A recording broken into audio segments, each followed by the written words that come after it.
whiskey, and fire. We're not experts. We're not trying to teach you anything. We're just hanging out, talking about whatever comes up. Life, random stories, and Halloween.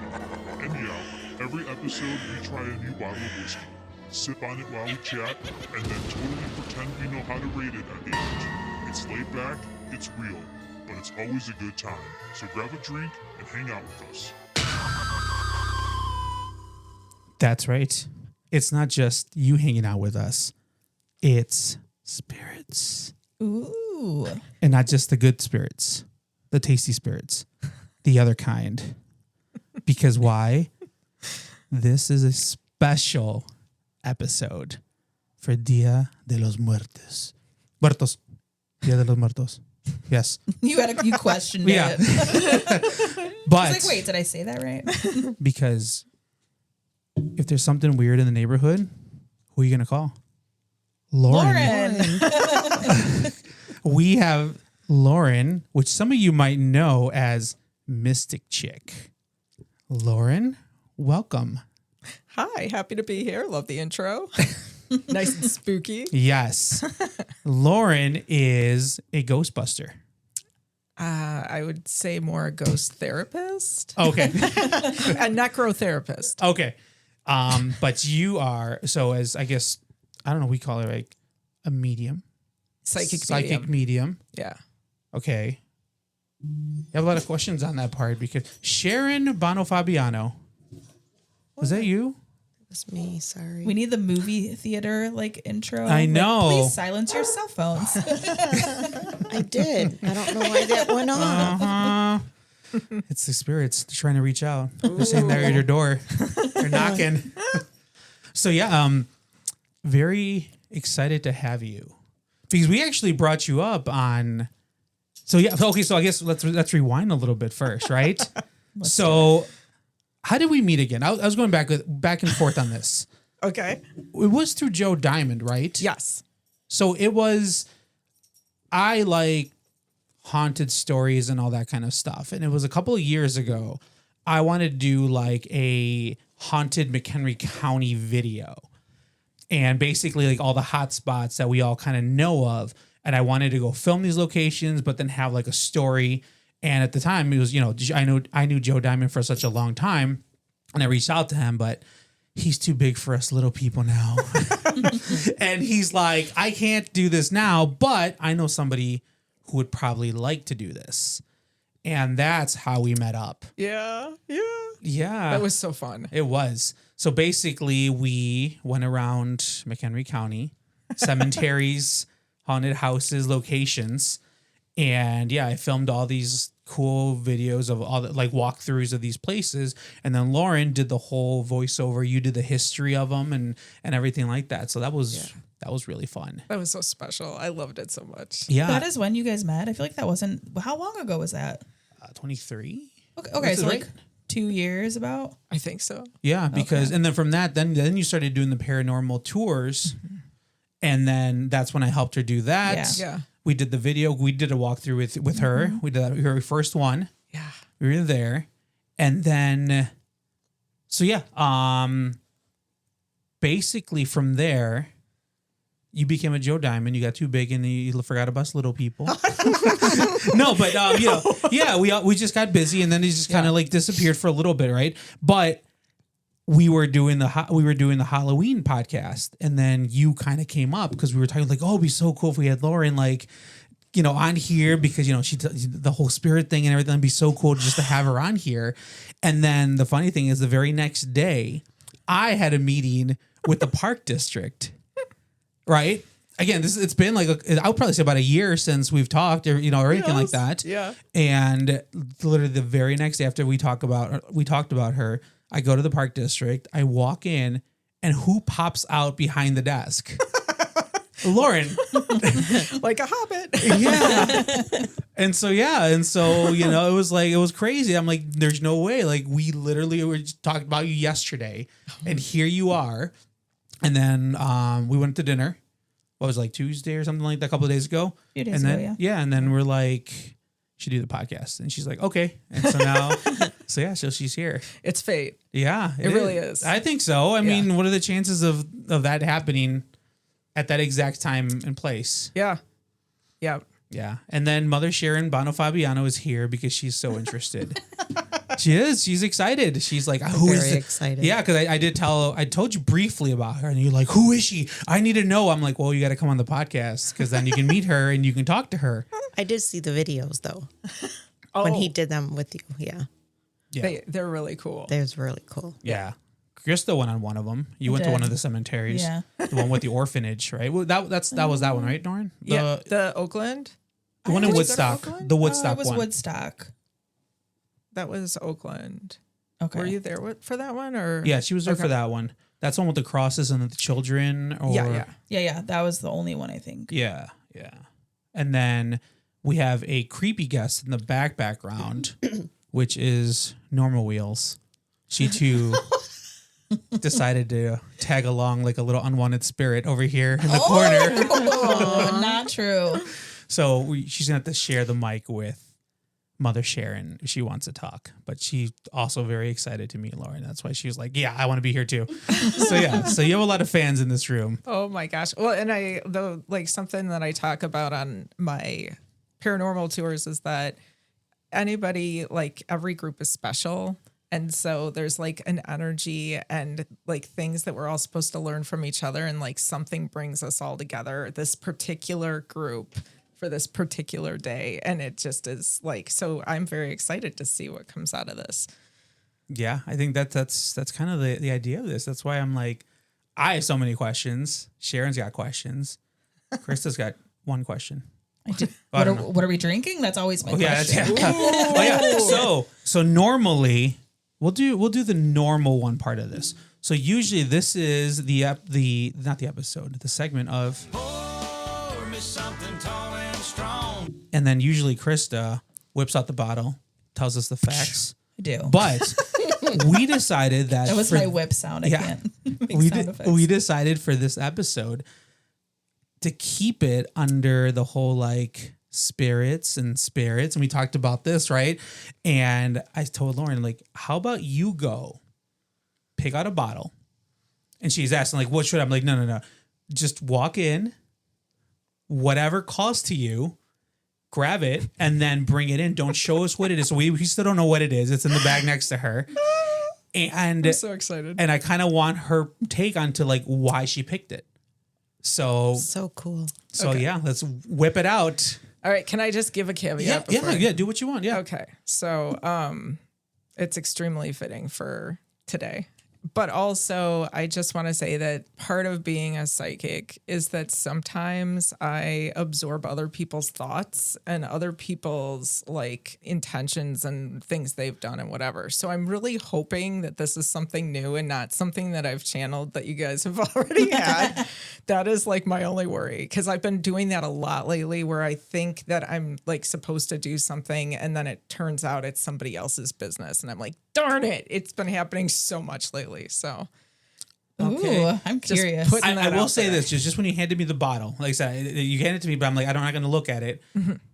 I will say, I think it's a bottle of few. Oh, okay. just from feeling the bag, like the from bottle, the bottle, in the bag. from itself. I'm kind of serious to see if I'm right or not, but it feels like a bottle of few, So then it's like square and flat on the sides. kind of, and a little stubby little nub in the top. So you're So- groping the bag. Yeah, exactly. Creep. All right. yeah. So what do I do now? So go ahead and whip it out. Got it. You got it. She's like, okay, we got this. She's like, that little boy at the liquor store lied to me. All right. We need like a drum roll. Do you have one Oh, on your I- thing? I don't think you do. Oh, Oh, I was wrong. Oh. oh, Okay. And so this is why it's fitting, because it's called Corsets, Whips, and Honey Whiskey. So you kept saying whip it out. There's the whip. so funny. Whoa. And actually, we have never No. had that. No, we never God. have. No. And I've actually tried quite a bit of journeyman distillery stuff, and I've never seen the one with honey at all. And it has a bee on the top in wax. How That's very is cute. that? Yes. Okay. Ooh.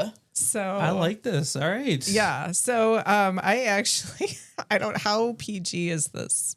I'm not going to say anything. I'm just going We're to. a rated R There podcast. are no fucking rules here. All right. So I one of the things I've special guested on other podcasts for is BDSM stuff because I have like the tantra knowledge. So like they would call me on for that. So like I was kind of thinking the whips, but also she kind of reminded me of Eliza with the circus.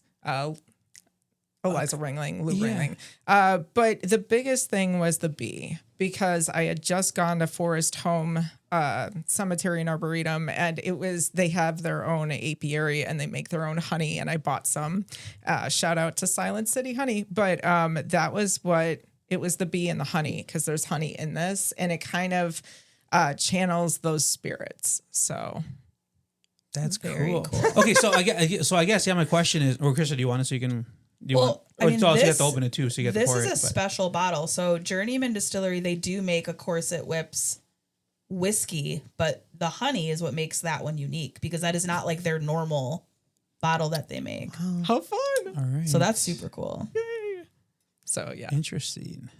So how do you open it? Because it's wax on top? Yeah, I'm top- I'm yeah. outsourcing that. All right, Krista, here you go. Oh, I get to do it. Okay. Yeah, here you go. All right. So, I guess my first question is, okay, so you walk in. Mm-hmm. In my head, right, I'm envisioning like there's just this little beam of light just coming down, and it's like there. So, how walk me through the process? So you walk in, and yeah, like I'm very interested in all this. Like, how does that work? Like, Like about picking the booze or about Sure, just like- in general? yeah, all of it. I mean, like you said, obviously there is a reason you picked this one. Like you said, you gave us a reason for that. I mean, the fact that I've already said whip it out like 4 times before I knew what it was, and Yeah. there's already a connection there. Yeah. Like just walk me through the process. You get there and You get a vibe. Like that's what it is. And I think it's not just about like what it represents, to me or something, but it's also just like picking up on stuff that is yet to happen. So like it is very interesting. Like I think there's an article in Popular Mechanics, really the quintessential magazine for psychics, but talking about how you have these like deja vu moments or things like that. And they're actually memories from the future. So like time and like energy is more fluid than people think. And so I'm channeling some of that stuff that has yet to happen, but it's already been in the works. So okay. yeah, it's a little weird. Sorry, Chris, we're having issues trying to get the Sorry, wax I part had off to pick here. the difficult one. Chris is gonna go get a knife and stab it. But okay, so you walk in, right? And do you essentially kind of like pick up different bottles, or do you kind of just look at all the labels and then for some reason you're like, Yeah, oh, it stands out. it stands out. Okay. Yeah, So you just kind of grab it and then like, that's it. and you're just like, this is it. You don't Yeah. look at it. You just kind of, You can't question it too much. Again, you go with your gut. Like that is, that's technically your internal dowsing system. And that's like what you are supposed to be paying attention to. That's what keeps you alive. okay. Sorry. I think Chris' mic's just something's, yeah, I think it's her mic that's picking up on because she had put her headphones on top of the mic. Do you want me to move it? No, I turned her mic down. Okay. Chop chop Krista. We want to try this. No, yeah. So okay, tell the bees. I think Sharon, you like this part. The where you went with that. You were telling us about that. Yeah. So Forest Home Cemetery in Milwaukee is it's a cemetery, it's a crematorium, and it's also an arboretum. So 2,600 acres, I believe. They have enough space for another 100 years.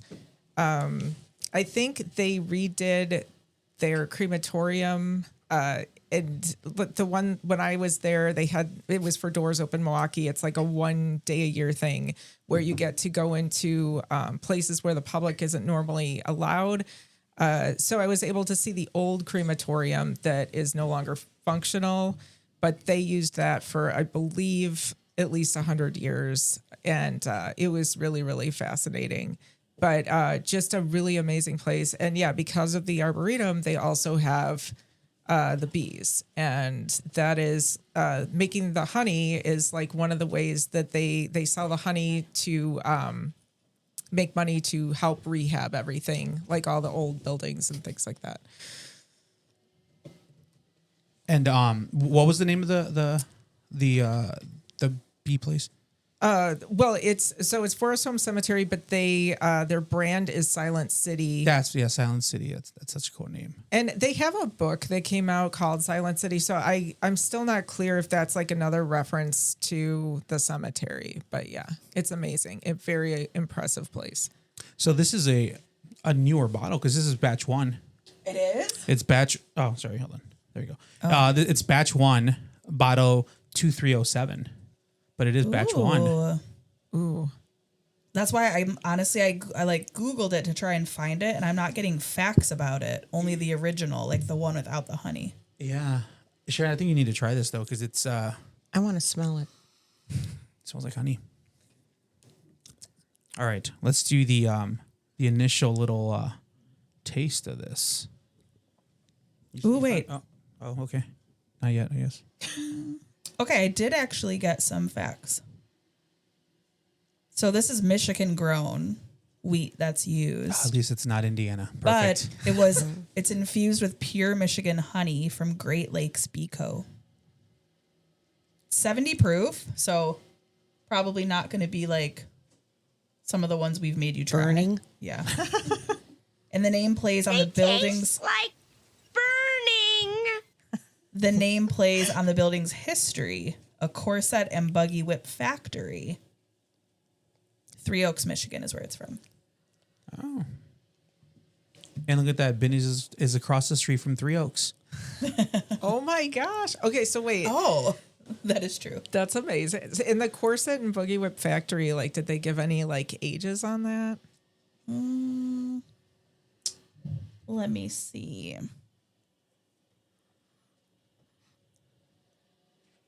No, but I might be able to find some facts if I dig a little bit. We'll do first impressions and I'll see what else I can find. I mean, it's pretty... Did you try it already? Yeah, I did. It is... Oh. That's like very honey. Is it too That's- honey? I haven't No, I mean, No, try it. it's Yeah, go for very it. Good. It almost tastes like a mixed drink, but smooth. very. Oh, wow. Do you want to try it? It's more honey forward. Oh, let's than you see. would think. Normal Wheels is trying it. She's smelling it. She hates. She's putting it up to her mouth, and she's going for it. And... Oh, she's not making a face. She's giving it back. She's like, Moderately It's a lot okay. better than the last ones I've had. She says it's better than anything she's ever had. No. This is pretty good. right? That's very tasty. Yeah. Good job. Yay. That I would drink again. Oh, I am not a whiskey drinker. The color is really cool. It's cloudy like the honey. Okay. it's good. It doesn't have that like Like the whiskey burning aftertaste. All right. I think that's good so far. So initial taste. Delicious. Yes. I like it. I love it. So do you I will have have some more of it. do you have like a rating system? Yes. Do you like it? Do you love it? And will you have some more of it? That's the rating system. Yes. And if you hit all three, then guess. And then at the end, we rate it. Awesome. If it's gonna go on the top shelf or the bottom of the barrel. Ooh. As you can see right here is our shelf, and here's our 4 bottles right here, and then what's on the bottom. That's really good. Yeah. Do you want a glass? No. Okay. But can we save it for Halloween? No. Joseph. So all I'm picking up to on dates is 19th century. And the building itself has a lot of like materials that were from the 1800s. Oh, okay. So, Here we go. 1800s. it's like the floors are from the 1800s. They're still in place, all that. But Ooh, Okay. I love it. All right. We need to take a trip to Michigan. Well, let me tell you something, brother. All right. So now that we've tasted this, we got to get into the nitty gritty. I have a question. Go for it. So for people that maybe don't know, to just kind of start things out, you're a median psychic. Psychic medium. There's Psychic different medium. types of mediums, and I pick up on my information psychically. Okay. Because that's what I was going to ask. What what are does the that different kinds or Yeah. Yeah. And what you have the gift of, what does that entail? It's a weird one because like it's been with me my entire life. So I didn't like really think to categorize anything exactly until I started marketing myself. But yeah, so from the time I was about 2, I started picking up, earliest memories. So that's when I started really noticing different things and picking up on things. And yeah, it's been a lifelong journey of just impression. So like people come to me with all kinds of things, all kinds of reasons. And it really depends on the situation that is bringing them to me, how I pick up that information. But, and also like if somebody dead is involved in it or not. So sometimes people reach out to me for, say, a tarot reading or something. Dead person is not involved in that, like at least in the beginning. It usually comes out that somebody was kind of, like present in their lives that was really important, that they've been thinking about a lot or whatever, that kind of gets them to get a reading. But depending on the reason why somebody died, it will impact how I receive information from that spirit. So, or ghost, sometimes it's a ghost. But What's the difference between a spirit and a ghost? okay. So, I'm glad you asked. Sorry. Yeah, no, I that's got all these questions. like I got 20 more. Yeah.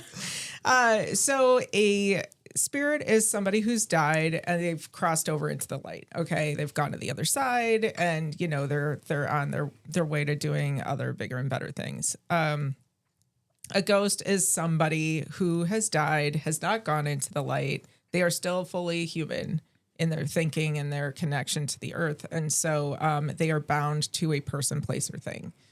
And it's usually it could be for a number of different reasons. It could be because they just really loved a place. It could be out of spite, hatred. It could be out of love to protect someone. It could be because they died a traumatic death and they don't realize they're dead. And there's other reasons, but those are some of the top ones. So, so you don't well, I'm trying to, Yeah. so do you see dead people? I guess that's my question. Yes. I mean, to be blunt, like, and if you like, is that, or do you just feel energy? Like, how does that work? Like, I'm very interested in that. Okay. So, typically I do not see dead people. I have on occasion. There are mediums who their entire lives, like they woke up one day very, as a small child and just started seeing dead people and didn't even realize they were dead. And just would have conversations with them and things like that. It's a little bit different for me. Like I will typically hear like, voices in my head or whispers or see like a video playing of a certain situation or just different things like that, like photos in my mind of certain things that were important to somebody. But every once in a while I will see one.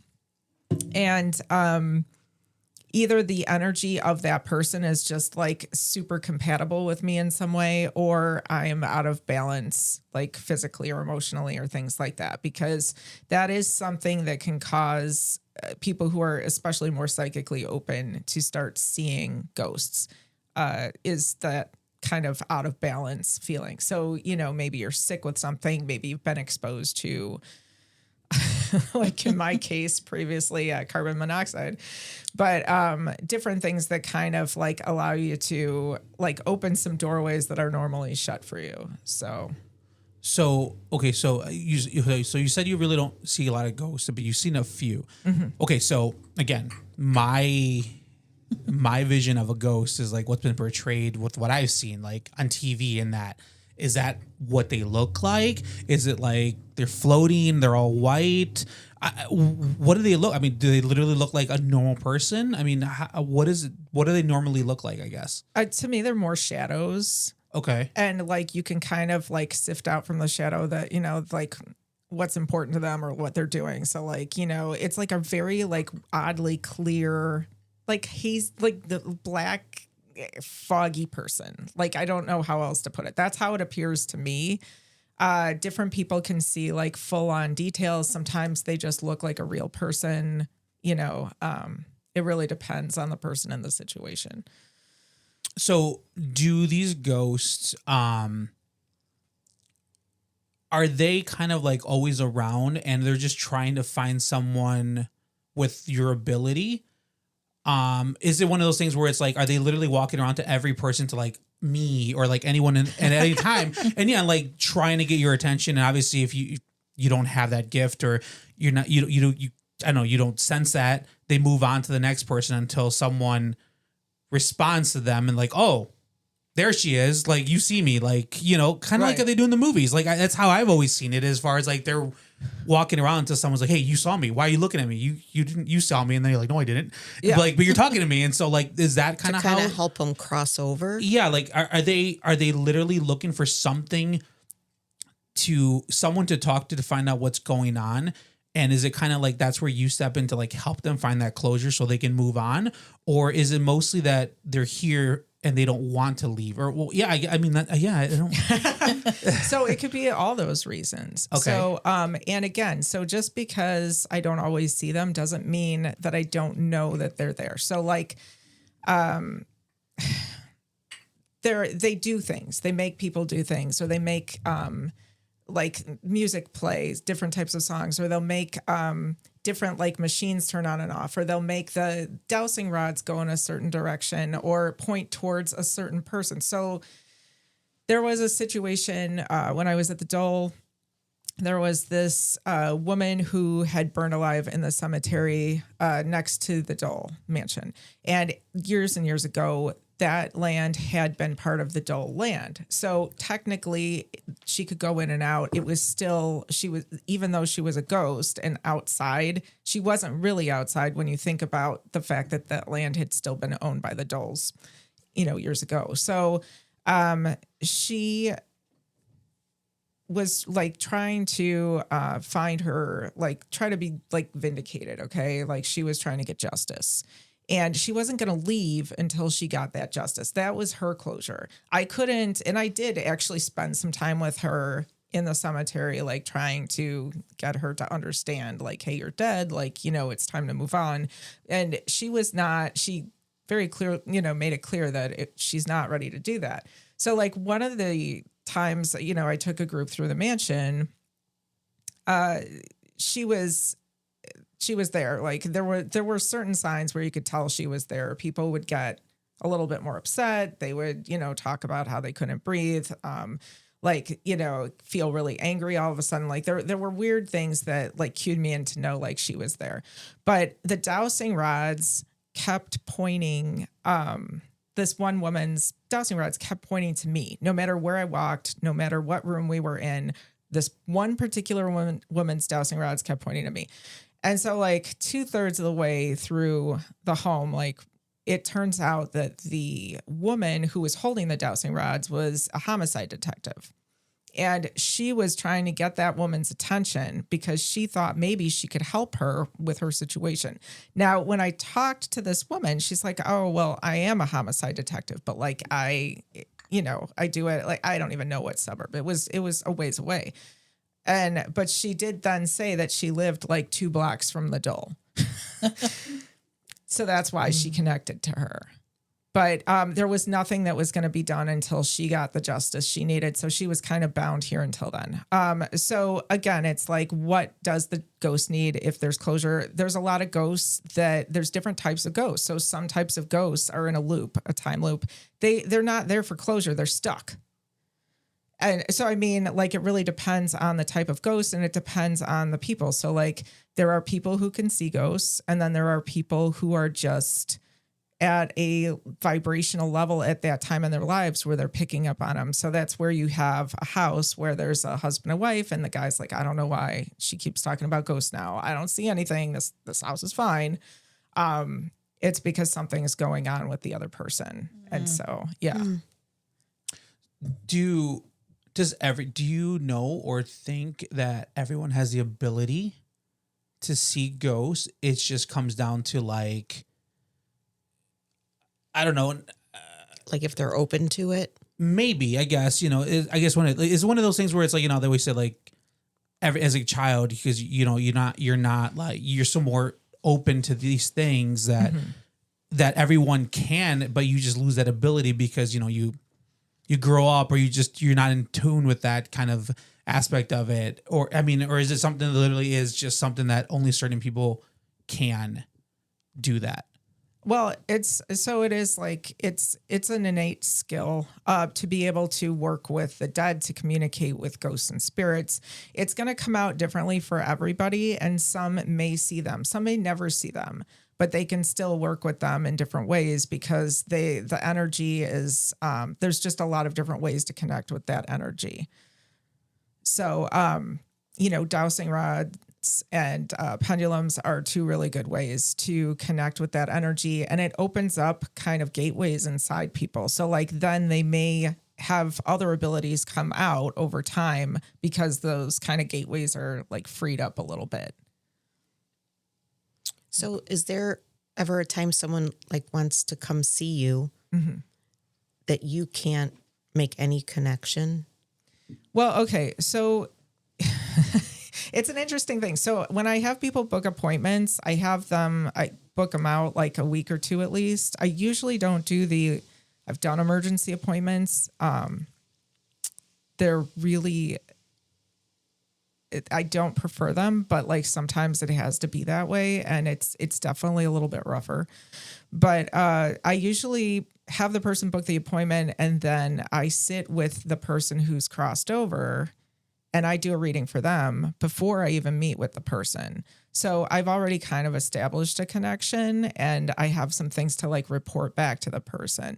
So, but there are times where if somebody died in hospice, if somebody died in a car accident, or if they committed suicide, anything, or even if they were just really sick when they died, like, a fever or something like that, where it takes me a few days to kind of really get a contact with them. I have to keep trying, like throwing out a fishing line and just kind of like wait to see what happens. And, eventually you get through, but sometimes it's more challenging. So, okay. So when you say when you like kind of throw out like a fishing line, can you walk through that step? I mean, I envision like, do you sit in a dark room on a chair and you just with repeat, candles lit. Yeah, and you just repeat their names, and it's just like a little, this is an emergency broadcast. If you're so and so, hit me up. Like, how does that work? It's a multi-pronged approach. So I connect with the energy of photos. So everybody, like the Native Americans were right in saying, like, they didn't want not exactly, but like they believed that the soul is captured in the photos, and it's not that the soul gets then just like, stuck in the photo, but there is an essence in there then. And that's the way that I connect with them, is seeing, like, I need to see their eyes, but, so I stare at their photo, and then I actually I pull runes. and I pull crystals and I have this whole thing and I like take notes and like just kind of see what patterns come up. And then it's been the doors kind of open. And then over the course of the next few days, I might get songs. I might get physical sensations. I might get, little snippets of videos like those old vines, like playing in my head, just all kinds of like different things they will send me to kind of like let them know their situation or what they want their relative or loved one to know or things like that. It's a process. No. But again, throwing a fishing line, I mean that everything is energy. It's all different frequencies. You just need to access the frequency and then it flows. So you're like a little radio station over here. Everybody is. Yeah. It's all energy and that's how it works. Okay. Well, it's like people that say, they have reoccurring dreams about a person that maybe passed away or something. I've had friends say, "Oh, I think it's because that person's trying to get my attention about something." Mm-hmm. And it's like, but what? That's when you ask. That's when you put out the question. You say out loud, "Hey, so-and-so, like I, see you keep trying to reach me. Like, what's going on? Like, what do I need to know? Please send me some signs of like what I need to know right now. Like, am I in danger? Is there something good coming my way that I can't miss out on? Like, is a relative coming to town? Like, just, could be anything." See, my thing with that is like, I feel like if I'd ask that and be like, "What's happening?" all of a sudden, like the house shakes and be like, "Get out!" I'll be like, "Oh my god!" So, but like, yeah. So I mean, is there a way you can be like, "What do you want?" But send me a text. Like, but no, seriously, like, I mean, that's kind of like my thing on that. It's just like, I don't know. Well, it was when I was telling you guys how I went to a medium like about a year ago. It was because I kept dreaming about my mom, like all the time, over and over. And then a song came on the radio that after she passed, she lived down the street from my husband and I. And every time we'd pass her apartment after she passed, this one song would always come on. And the song came on the radio. So I was like, okay, so she's out there trying to say something. And I was talking to my girlfriend about it. And that's when she recommended me going to see this medium. And so I was like, is she trying to say something? And the woman was like, yeah. And she started talking about my mom. And I was sad already trying to figure out like what my mom was trying to say. But I actually left her feeling more heartbroken than when I went in. Okay. That's not what I do.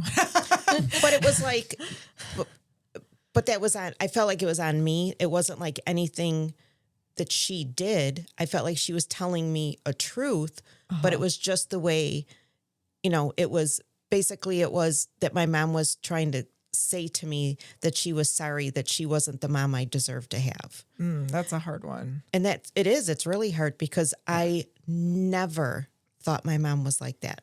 Like I never thought of her like as being less than any kind of a mother to me. So that it just it really rocked me though. I'm like, so she's somewhere feeling that and holding on. And I did, I left there and I was like, let it go. Like you don't have to feel that way. It's so not true. Right. Yeah, that sounds a little interesting. I part of like what I tell people is the reason why they're scheduling a session with me. Like it turns out that it's the person who's crossed over is concerned about you. Mm-hmm. And there's something that you need to be doing that, you need to address or do. So like the channeling of them is only half the story. It's then like, what do they want you to know? And like, how do you move forward from here? And like the healing with all that. So like, it's just, it's a multi kind of level process of things. But at the end of the day, they're concerned about you and they're trying to help you do something you need to do like in this world a lot of times. So, okay. Yeah. So just out of curiosity, like, you had been dreaming about your mom a lot. Like, was there anything going on with you at the time? No, not really. I mean, she passed away suddenly. It was very unexpected.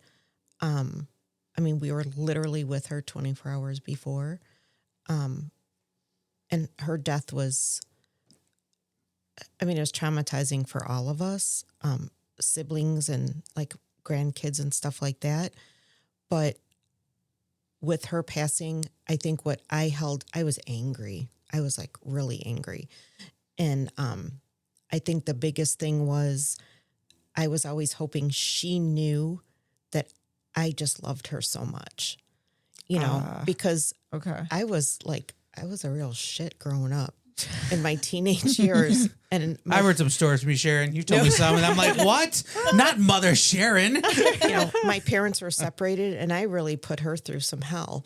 But once I hit my 20s and became more of an adult, we got a really close relationship, which I adored.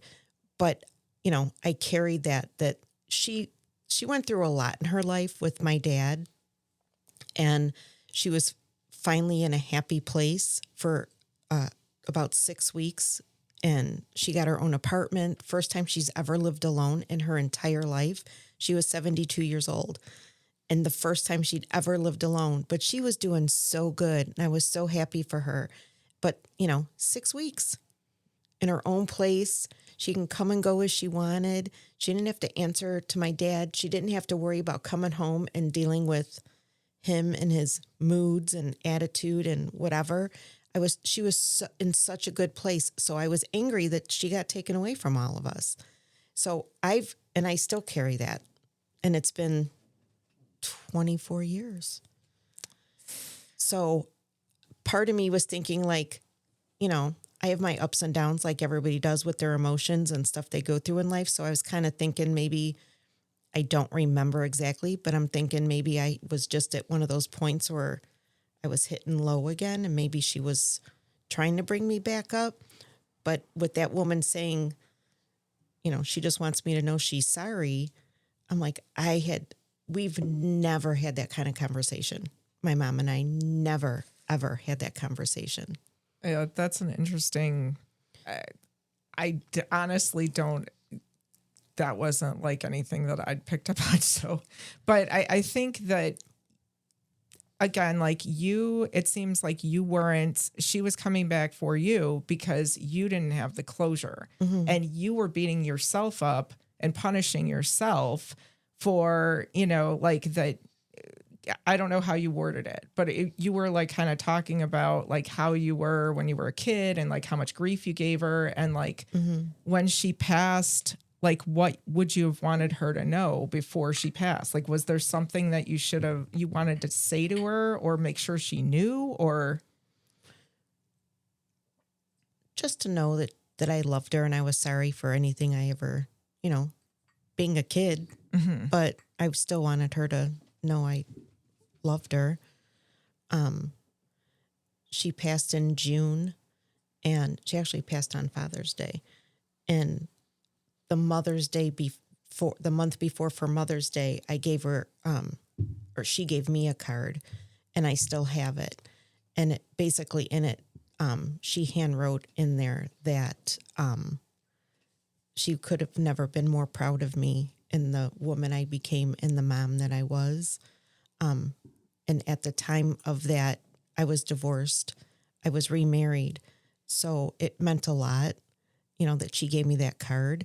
I actually have her signature from that card tattooed on my arm. But yeah, so, but again, I don't know if it's just when you have someone that you love so much pass suddenly, to just have that in you, like, did I ever say enough? Did I ever do enough? Okay, can you give me a sec? All right, I brought this just in case. So I'm like, I feel like we kind of need it, so we're just gonna. I never knew that about the tattoo on your arm. Yeah. And that's her favorite flower. It's a gardenia. Oh. So I actually went to the tattoo place just to have her signature. And when we went, Mitchell was with me, my son. And when I went, I was like, the guy goes, "That's all you want is the signature?" And I said, well, and it was like my second tattoo ever. And I said, well, I was debating about her flower. And he goes, well, what is it? And I go, a gardenia. And he pulled up a picture and it was this one.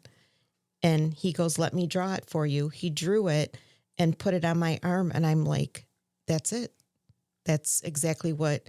And it's funny because I wrote part of a eulogy at her funeral to talk about how she was actually a gardenia, how it's rare. She, fragile. But people think of it as a fragile flower, but they're really strong. And that was my mom. I mean, she went through a lot, with my dad, with us kids growing up and stuff. But she was a woman that didn't work because she was raising kids, and she got put in a situation where she had to go back to work because my dad decided to disappear for a while. So, I mean, I admired her for what she did, when she needed to do it. She ended up working 2 jobs, got an apartment. I mean, the stuff she did, she was an incredible woman. She didn't see it in herself, and I could see that. And maybe that's part of the unknown that I was wanting to say to her before she passed. I don't know. Well, do you want confirmation? Do you want to connect with her right now? Sure. Okay. So the questions though, we can just ask if she's with us. And what is her name? Anna. Okay. So clockwise, it's already going. All right. Anna. Okay, she's here with us. Thank you. You could stop. Okay. So what do you want her to know? She can answer in yes or no kind of ways. So I didn't expect her. I'm sorry. No, it's okay. I guess one of the things is, was she really proud of me?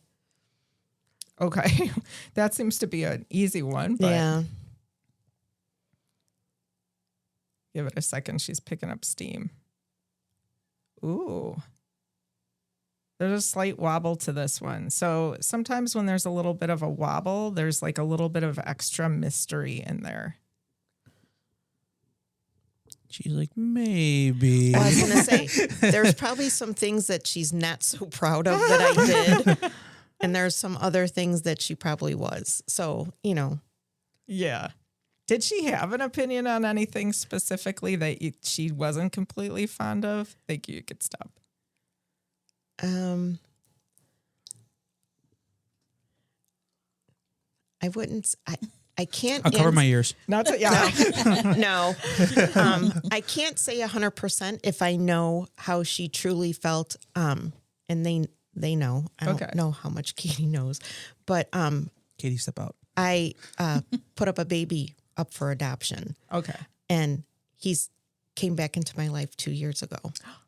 Okay. And this was she passed, you said 24 years ago? Yeah. Okay. So this is a new thing. Okay. So do you have any thing you want to ask her about that, or? I don't know how to ask a question that would be a yes or no. Did she know about that? Oh, yeah. Oh, okay. Oh, yeah. She was, it was considered an open adoption. I went into, because I ended up living with them. I had to move out. I was on my own, and I had to move in with them when I got pregnant because I got really sick.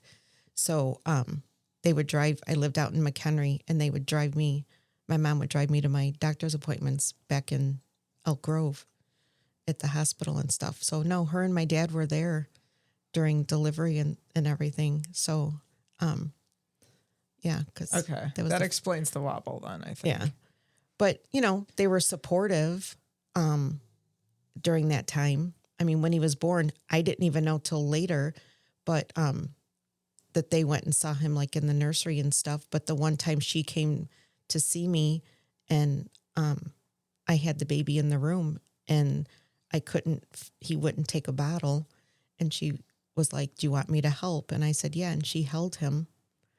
So I'm sure that was a moment for her. Was it your choice? How old were you?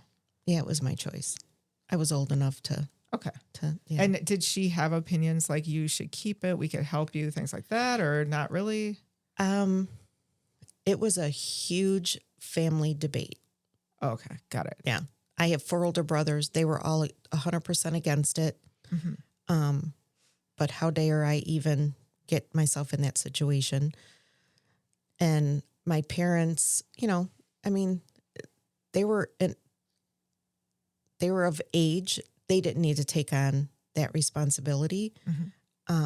But I think if I would have said, this is what I want to do, I think they would have supported it if I decided to keep the baby. But,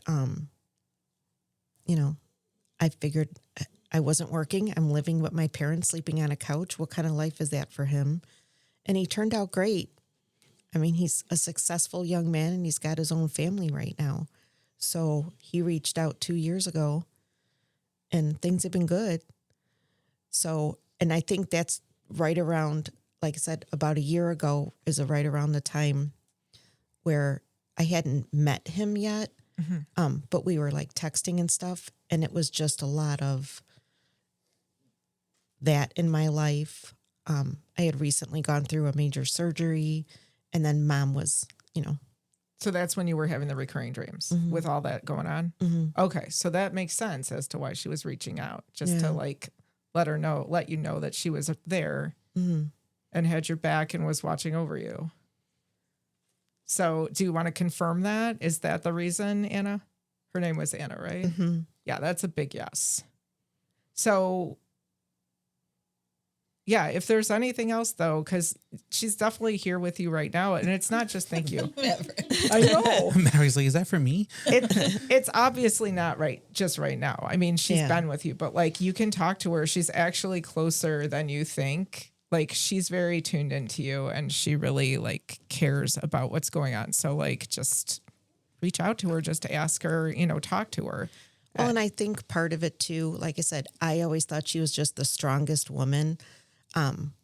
One of the things that other lady had said was, she was sorry because she wasn't setting a good example and because of my dad.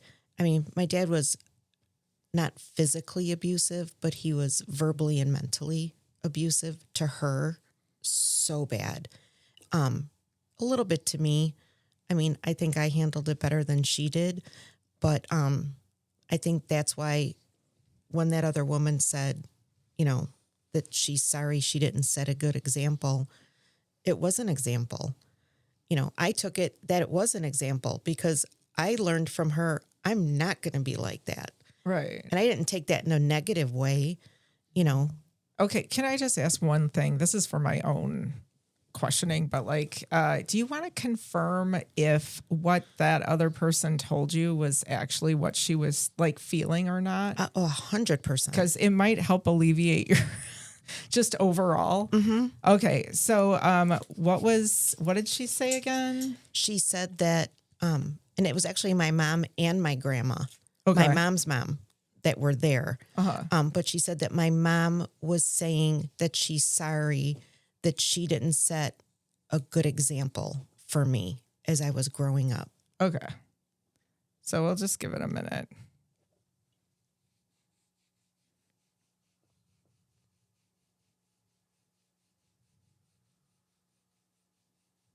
Was she a quiet woman? Yes. But she had deep like opinions sometimes? Yes. Okay. Because that's how she's like, it's coming out in the pendulum, like her answers. That's a big no. So I would definitely just let that go. Like, again, and I'm not trying to knock anybody else's gifts or anything like that, but like sometimes wires get crossed. Sometimes they're picking up on somebody else and attributing it wrong. Like things happen. So, but I would definitely just release that from your. Okay. Thank you. You could stop. But you got to say thank you because again, this is just like a dangling old school phone on a cord. Like this is just the tool, and it's what's special is the communication with your mom. Sure. And so does that help at all? Yeah. No, it does. I'm like really warm now. No, it's, and like I said, it's, I know I get in my head a lot. Joe calls me the overthinker. And I do, and I think I do get that from my mom. Should we ask? Yeah. Wait, let's see Yeah. how big it got. Because I have a feeling, it's going. Yeah. She's like, yeah. Yeah. The self-doubt. Oh yeah. And interrupted by Maverick. Like, You can stop now. He's Thank like, you. "Yeah, thank you, bye." Yeah.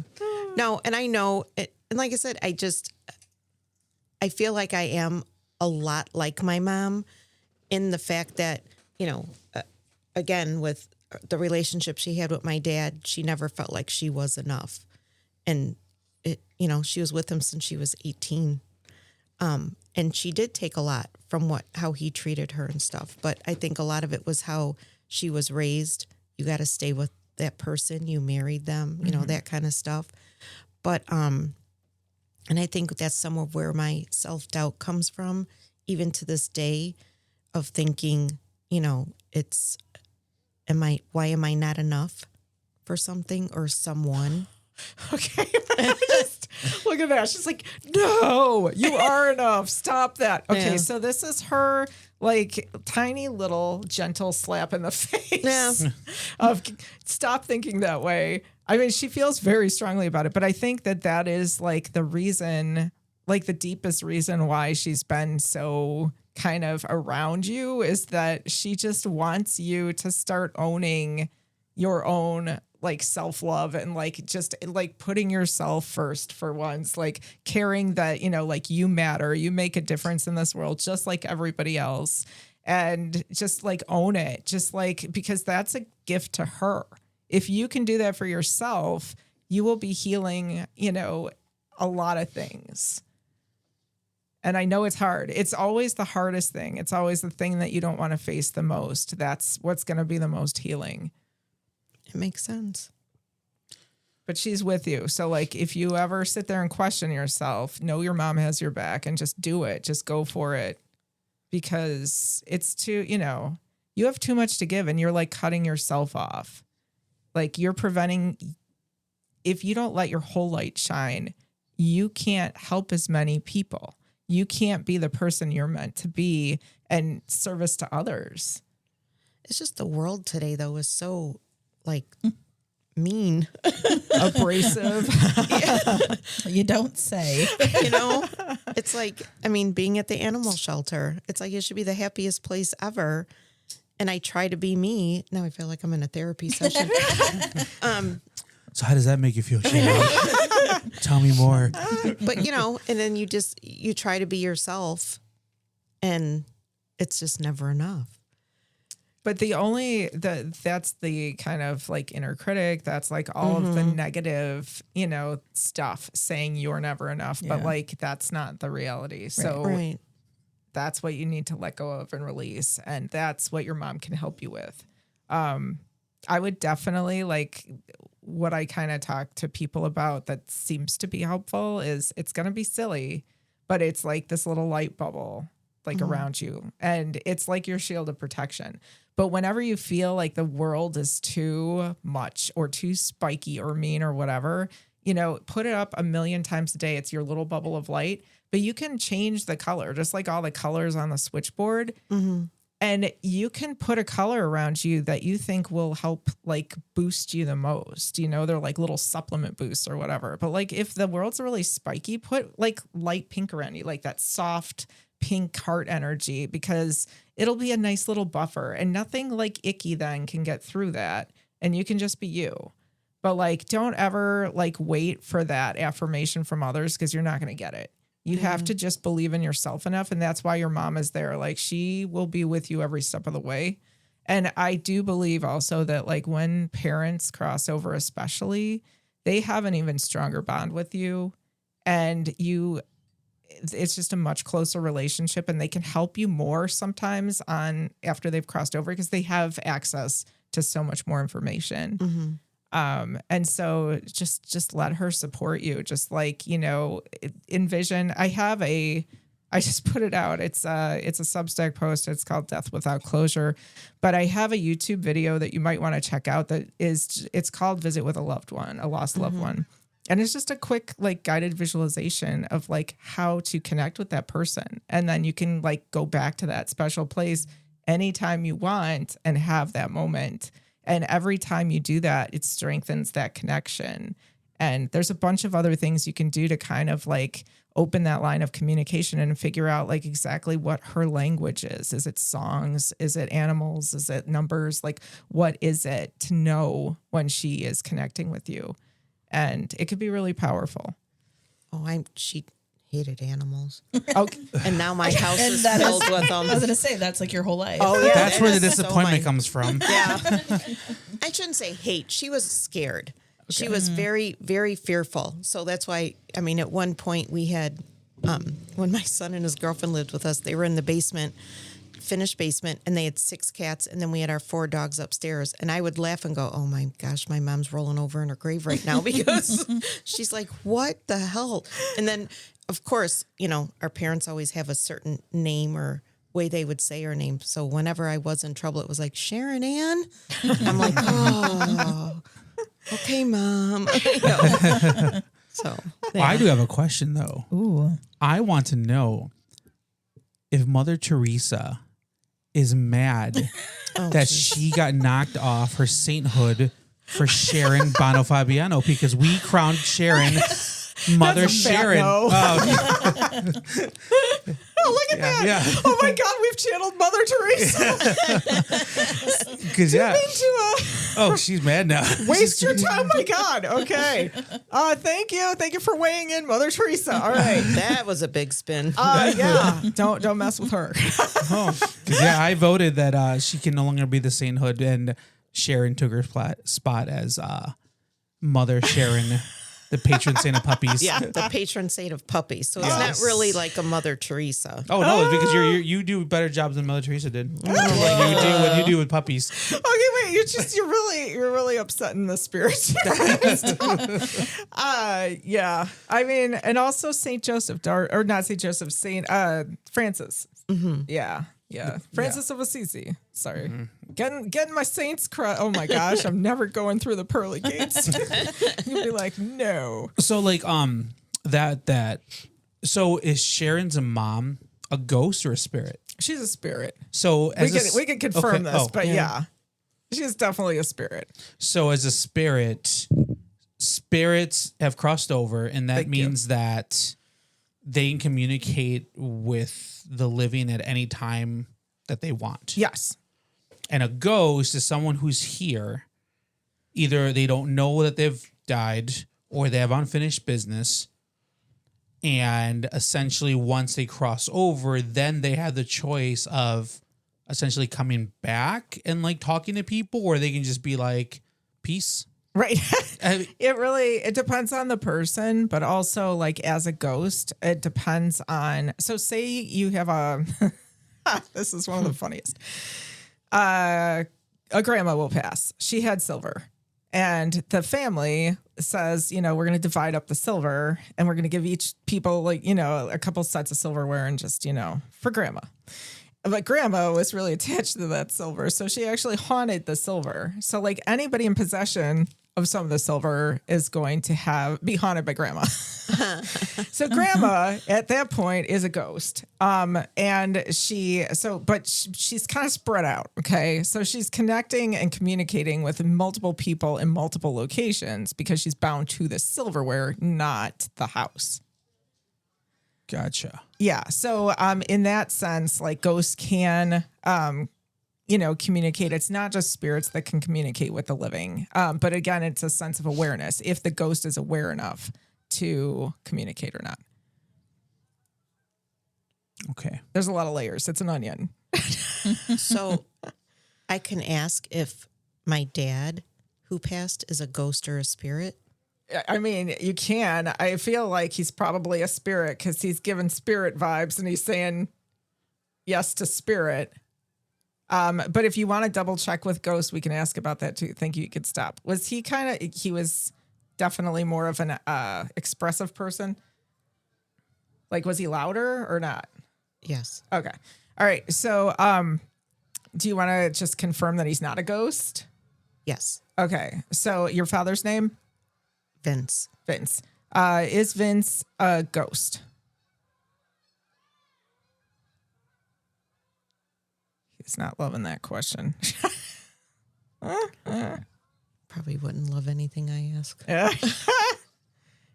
It's like, no, begrudgingly, he's answering and he's saying no. So, yeah, I mean, but I definitely got like big spirit vibes from him. Thank you. Whether you want them or not, that's another story. I have another post that I wrote talking about working with challenging spirits because my dad was one also. But like, yeah, there are ways to communicate even with people you've had kind of crummy relationships with in life and heal those relationships. Okay. So something to think about. It just depends on if you're ready for it. So, do you like essentially? Let's just say you go to Walmart and you're gonna go buy lettuce, and you just walk in there. Do you ever like get to I don't know. Do you like walk in and then you see somebody and then all of a sudden you're like, there's someone that's trying to communicate with this person. Do you then approach this person? Do you not? Like, is that a thing? So, like, example, like in this room, like looking around, like, is it something one of those where you're like, well, there's a country boy looking for tiny wheels over here, a ghost, because she's looking for one, and there's I like hope he's you not dead. sense something, you sense something, and then you just like I just don't say anything unless they ask, or I don't want to just go up to her and be like, hey. You gotta like get like normal wheels because this guy doesn't like you. Right. You know what I mean? Like that's Right. That's And I think that the way it's portrayed on TV and in movies is like, and I'm sure there are people out there that are like seeing, a dead person and they're like, they go up to someone and, are you okay? Or like, did you lose, somebody of this age or like all kinds of things like that. But for me, it works the same as, somebody booking an appointment. It's the living person that does the reaching out to me. They'll start the conversation or they'll drop something near me and I pick it up or something like that. And that's when, they'll say something and I'll pick up on it or I'll pick up on a vibe and I'll just say something innocuous back and it goes back and forth until I'm sharing the message that the person who crossed over wants me to share, if that makes any sense. There are times where I will see things around people because, again, remember, like the ghosts are bound to people, places, or things. For the most part, ghosts are going to be bound to places and things.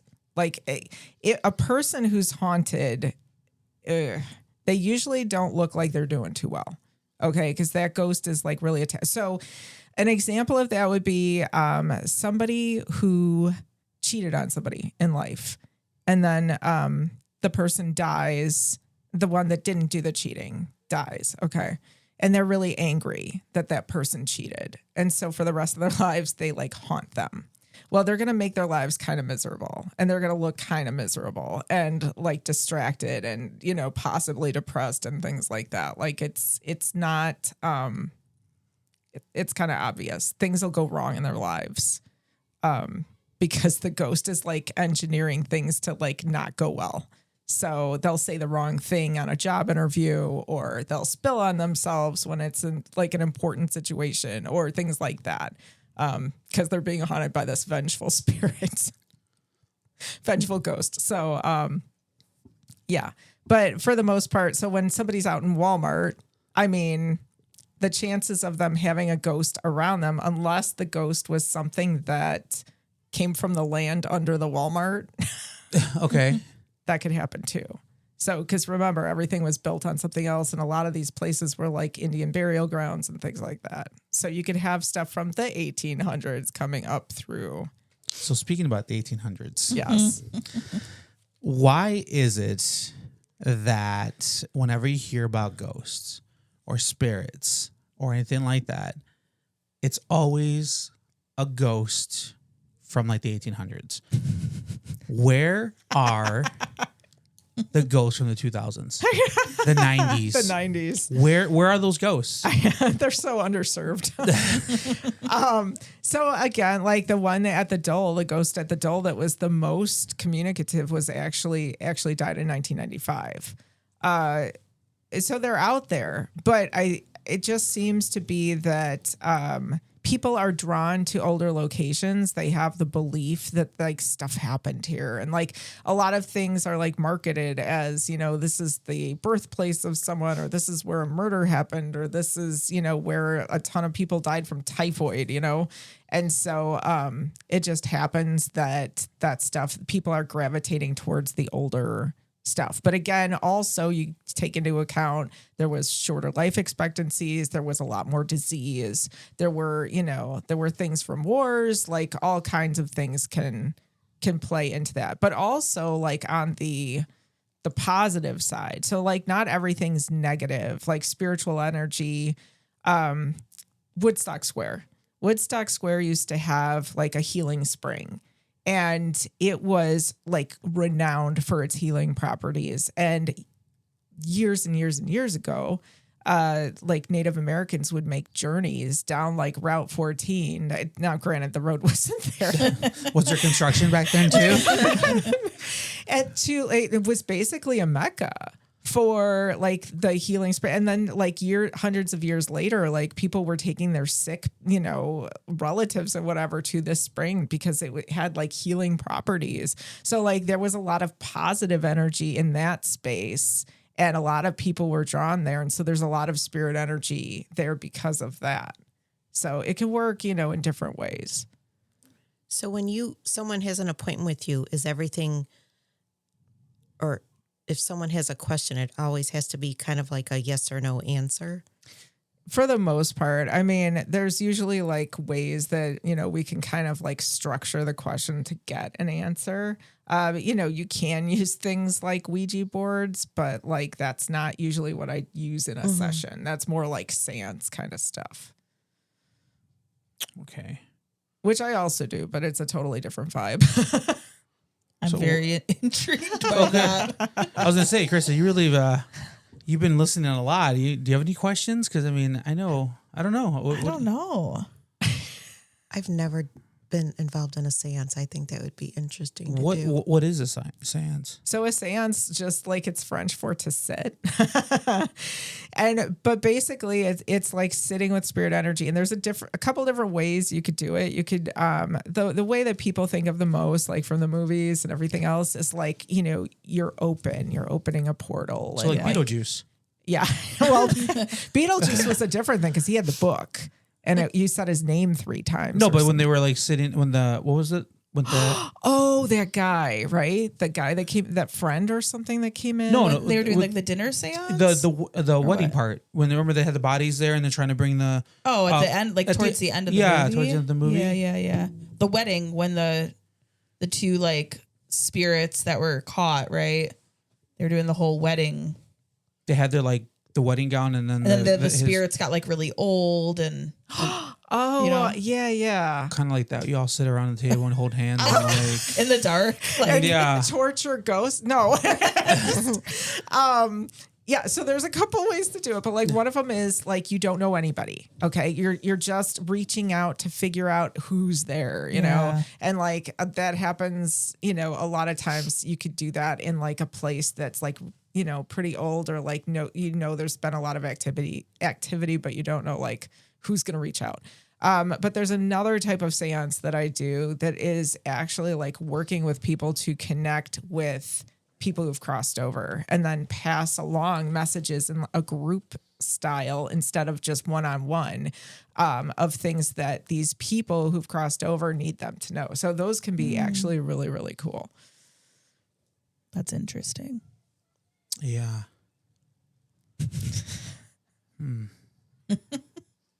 Your wheels are turning. I can tell. Yeah.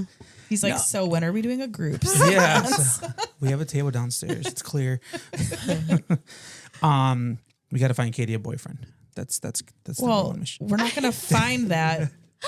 Well, what if the ghost has a brother that's alive and is a country boy? And see, you laugh now, Katie, but So we're specifically looking for a country boy, like of this century, or yeah, that's what she said. That's why she's turning red. That's what she said on her last podcast. She is getting a country little man. pink over there. Yeah. a country. What are your other wishes? Just to put them out into the ether. There we go. Let's see. It's all about Katie again. Here's your Tinder profile. Oh my gosh. They're just listed out. Yeah. Someone who wants a family. Because I want to be like a stay-at-home mom and take care of the kids. Someone who loves animals just like I do and won't be afraid if I bring home another dog every like week or something. I really don't have like a lot of like, I don't know what the word is, like traits that I'm looking for. I just want someone that's like for me and like we match. Compatible. Yes, very compatible towards me.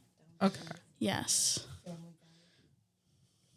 Wait, what was that? Family Guy. Family Guy. Okay, so like, have you written these things down? I have not.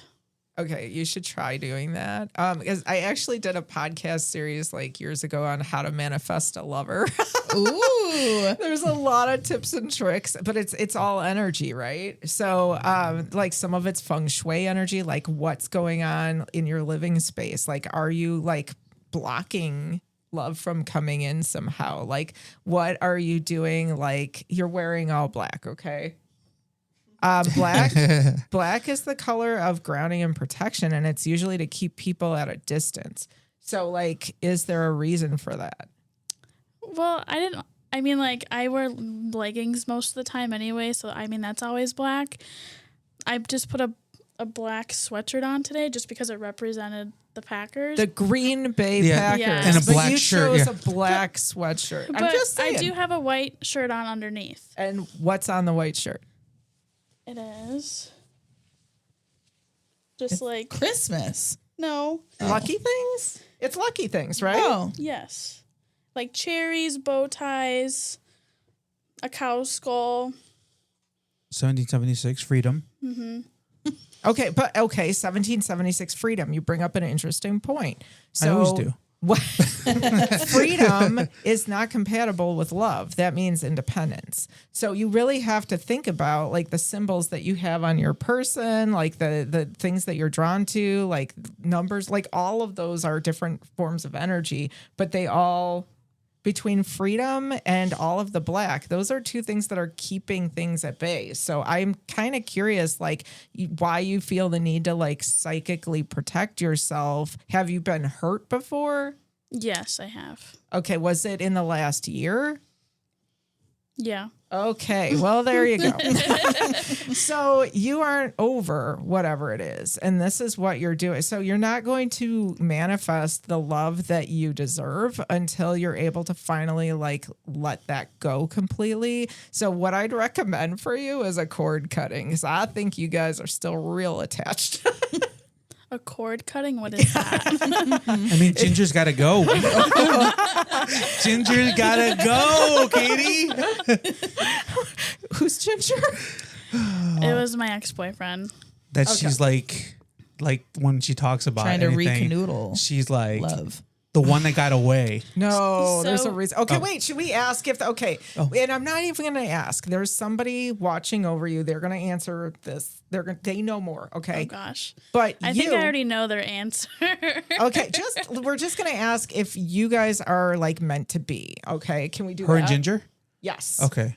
All right. So That's a no. Look at that. Already. Nope. just give it a minute. No, it's Because counterclockwise. we also this is the no, but we want to see like how no. Oh, it's going. Look at that. Joe. Because again, the degree of the swing gives you like more information. That's a hell no. Yeah, that's a pretty loud no. So thank you. You could stop. Is there anybody that's like in your world right now that like maybe in the friend zone? Yeah. And he's also ginger. Okay, we're gonna ignore your proclivity for redheads. I have a question. Does Katie avoid gingers? Yes. She's trying to protect herself. From, Yeah. All right, this guy in the friend zone right now. What's his name? Tyler. All right, is Tyler. All right. Somebody has an opinion on Tyler, somebody that's crossed over that is connected to you, and they think that Tyler is a good guy. Would you agree with that statement? Thank you. You could stop. I agree with that statement, but he's also not over one of his exes as well. And I know he's still like messes around and does stuff. Okay, so neither one of you is in a place yet. No. Okay, that's good. All right. So I would just work on yourself, because this is the thing with energy. You work on yourself. You cut your own energy cords. You start getting in a happy place yourself, doing things for you. That raises your vibration. And what's going to happen is, if this guy actually really cares about you and wants a relationship with you, he's going to have to work to raise his vibration to match, which means getting over his ex, not screwing around anymore, all the things, because he's kind of trapped in a cycle himself right now, because he's just trying to anesthetize himself from the pain. These other people don't mean anything, but he's kind of getting lost in the weeds with all that. So you get yourself right, the stronger you become, the more attracted he's going to be to your energy, and he will work to match it. Okay, I have something like weird to say, because me and him actually have like a thing. It's like, if we're both still single by 30, then we're gonna get married. Oh my God. So you already acknowledge that there's a vibe there. Yeah. Okay, that was a bad choice. We just like grew up with each other, so right now, like, growing up with him, I think of him more of like a brother, because it's always That's like, weird. it's always like, he'll tell me how it is and I'll tell him how it is with like a lot of the things. So it's like more of like a friendship, but. So yeah, but there's definitely stuff there. There's an undercurrent. So just work on yourself, and again, like, really think about like what you're surrounding yourself with.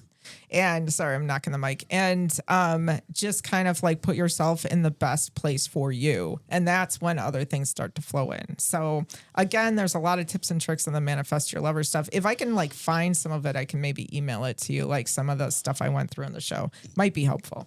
Okay. Sorry. So basically what you're saying is, tomorrow, Katie's gonna be wearing pink and the number 69 all over her shirt. Stop it. Well, it's basically like, just think welcoming. Like, think about welcoming, inviting, like, you Open, Blue. welcome.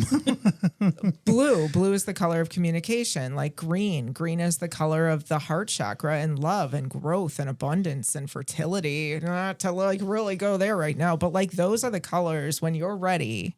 Like, even that yellow, like golden solar plexus chakra of like self-identity and like, I've got this. Like, those are all the kinds of things. Like, when you start feeling attracted to those kinds of colors, then you know that you're ready to move on. Okay.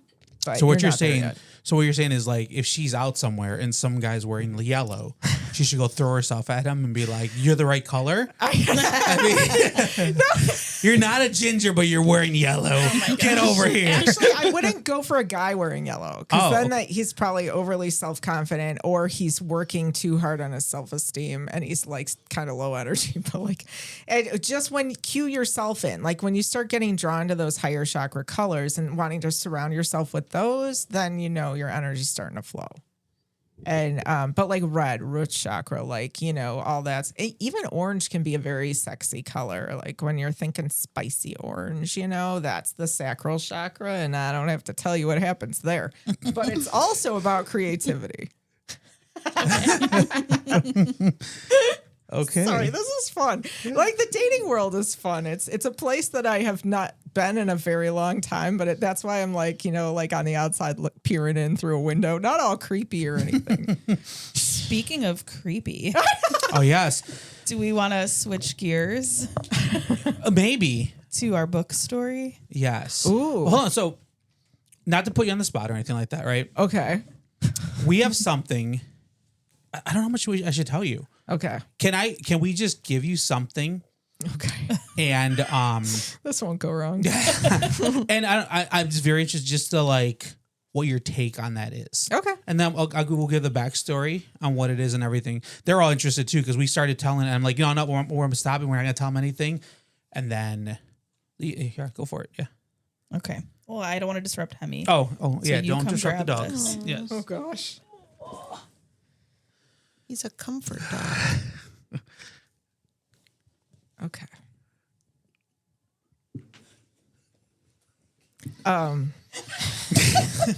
This is a lot to unpack. Just a lot. I mean, there's a story to this. Yes. But yeah, we'll stop talking. I don't know. I just feel really heavy energy with this. Like, I feel like I'm being kind of pulled down.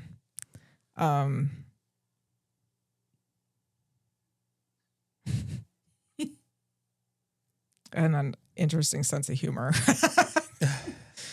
What? No, I mean anymore. Like, no. I'm like I said, you open it or whatever. I mean, Is it a regular book that you would read? Well, some people would read it. Somewhat. Okay, I don't know what this is going to sound really weird. No, and that's yeah, why- yeah. But I don't know why I'm afraid of it. Like, I'm afraid to open it. I'm afraid to interact with it. I don't really like touching it. And it's not just the art. The art's art's throwing me off a little, but it's more just the vibe of it. And I don't understand why I'm having like kind of that strong negative reaction. Cause like on the surface, I feel like it should just be like, oh, it's just like, this kind of goofy sense of humor kind of vibe and whatever. Like, I don't understand why it's so flippin' dark. Ooh. Let me ask you this question, right? Let's say that was yours. Okay. What would you do with it? It's kind of a question. No, hold on. I don't know. Not dispose of it. Not to like. What would you do with that? If you found it, you mean? No. If like that was yours, that was your personal belonging, Right. Oh. what would you do with that? Like, not keep it out in the open. Okay. Well, I mean, look at it. Like, I don't think. Oh, okay. Oh my God. I'm like not even okay. So it's definitely in the BDSM category. Sharon looks so confused. The what category? Whips and chains and stuff and Oh my God. Okay, so wait. You gotta unpack this for me a little bit, like. But I'm feeling a heaviness in my chest. That's a little weird, though, That is weird. What? Because so obviously you can't see what it is. So it is. What's the title of it? Pam's. I can't really obedience lesson. So it's a book, Right. and yeah, I mean you said BDSM. Basically, that's what that is. It's a book about that. We've never read it. No. It does not belong to It does not us. belong to us. Where? How did you get it? Okay, so There's a story. yeah, and that's it's always been this thing like it's been like the book, and that's what we kind of told them. So if you want us to take it away, we can. But I'm just saying, I have a heaviness in my chest right now. Open the cover. Okay. I think that's where it is, right? Yeah, I think so. At the top right there. Does that say anything or Or on the first page. there's something in there. It's hard handwriting. for me to see. Yeah, it's hard for me to see in this light. Hold on. Property of That wouldn't be a problem if we had a table. Tim Clancy. Do I need to keep reading? No, I think that's it. It was I just think like that's okay. it. So, the story about this book. Oh, damn, where'd it go? It was a couple years ago when we found So- it. We found this book in the house. I found this book in the house. In this house. In this Yes. house. Okay. So downstairs in the basement, we turned the whole basement into a speakeasy, and there is a part of the downstairs. There's a heating duct that goes all the way into like our like the pantry, which goes into the crawl space and everything like that. And our thought was like, oh, maybe if we just break this like wall down in the ceiling, it'll expose the ducting, right? And then we'll like paint it black and have like exposed ducting downstairs and be really cool looking. So I'm like, I don't know if it's just like drywall that's just covering the duct, because if it is, it's just a matter of just let's just tear it down and it'll just be there. So I'm like following in the ceiling, and it leads into our pantry door. So I open the pantry door and I see it, and our pantry like that is open to the up into the ducts. Yeah, like the interior of the walls. Onto the wall. Finished, It's not finished, so it's like open up to the duct. So I grab the ladder and I climb up with my flashlight to see if I can see like the duct. And I tell Chris, I'm like, oh my God, what is this? And she's like, what? I'm like, I found something up here.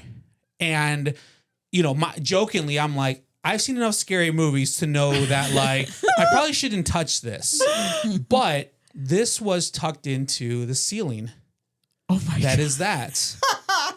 In Covered the in house. dust. Completely Just covered like- in dust, right?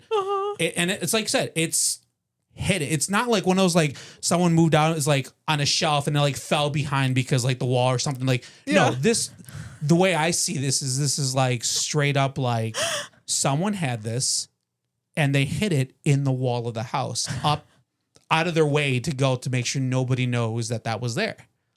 So that's as much as we've ever known about. So we were just, and again, it was one of those, I didn't know what it was. So then I dusted it off, right? Okay. So I dusted off and then of course it's this. I'm like, whoa. What a surprise. Yeah. And I mean, on the back and you start reading stuff, it's like, whoa, there's some like spicy things in here. Like it's a very graphic book. Yes. We kind of Think look like romance novel, but like smut. It's smut. yeah. It's definitely like a guy's book, a hustler-esque kind of vibe. Yes. It's from the 70s. We looked it up. There's a publishing and we looked it up. And I think it actually, if I remember correctly, the publishing companies actually has mob like ties with the mob. It's from Chicago. So there's like ties in I have with a that. lot of ties to the mob. Yeah, but it's like we try. I tried looking up the Energetically, publisher, sorry. see if there's a series. Like what more is about this book. So, anyways, it's been this book that we've had at the Blind Pig for like since we found it. We found it. When did I find this thing? A couple of years ago. I took that picture in January 16th, 21 at 5:56 p.m. is when I found that book. Oh my God. And it's been this running joke downstairs. We've always had it at the Blind Pig, right? And when people come over, we're like, "Oh, check out the book." And Look it's what we found. Look Like, how what we weird, found. right? So it's always been this thing In your speakeasy. Yes, it's just been the book that we found in the ceiling of the house.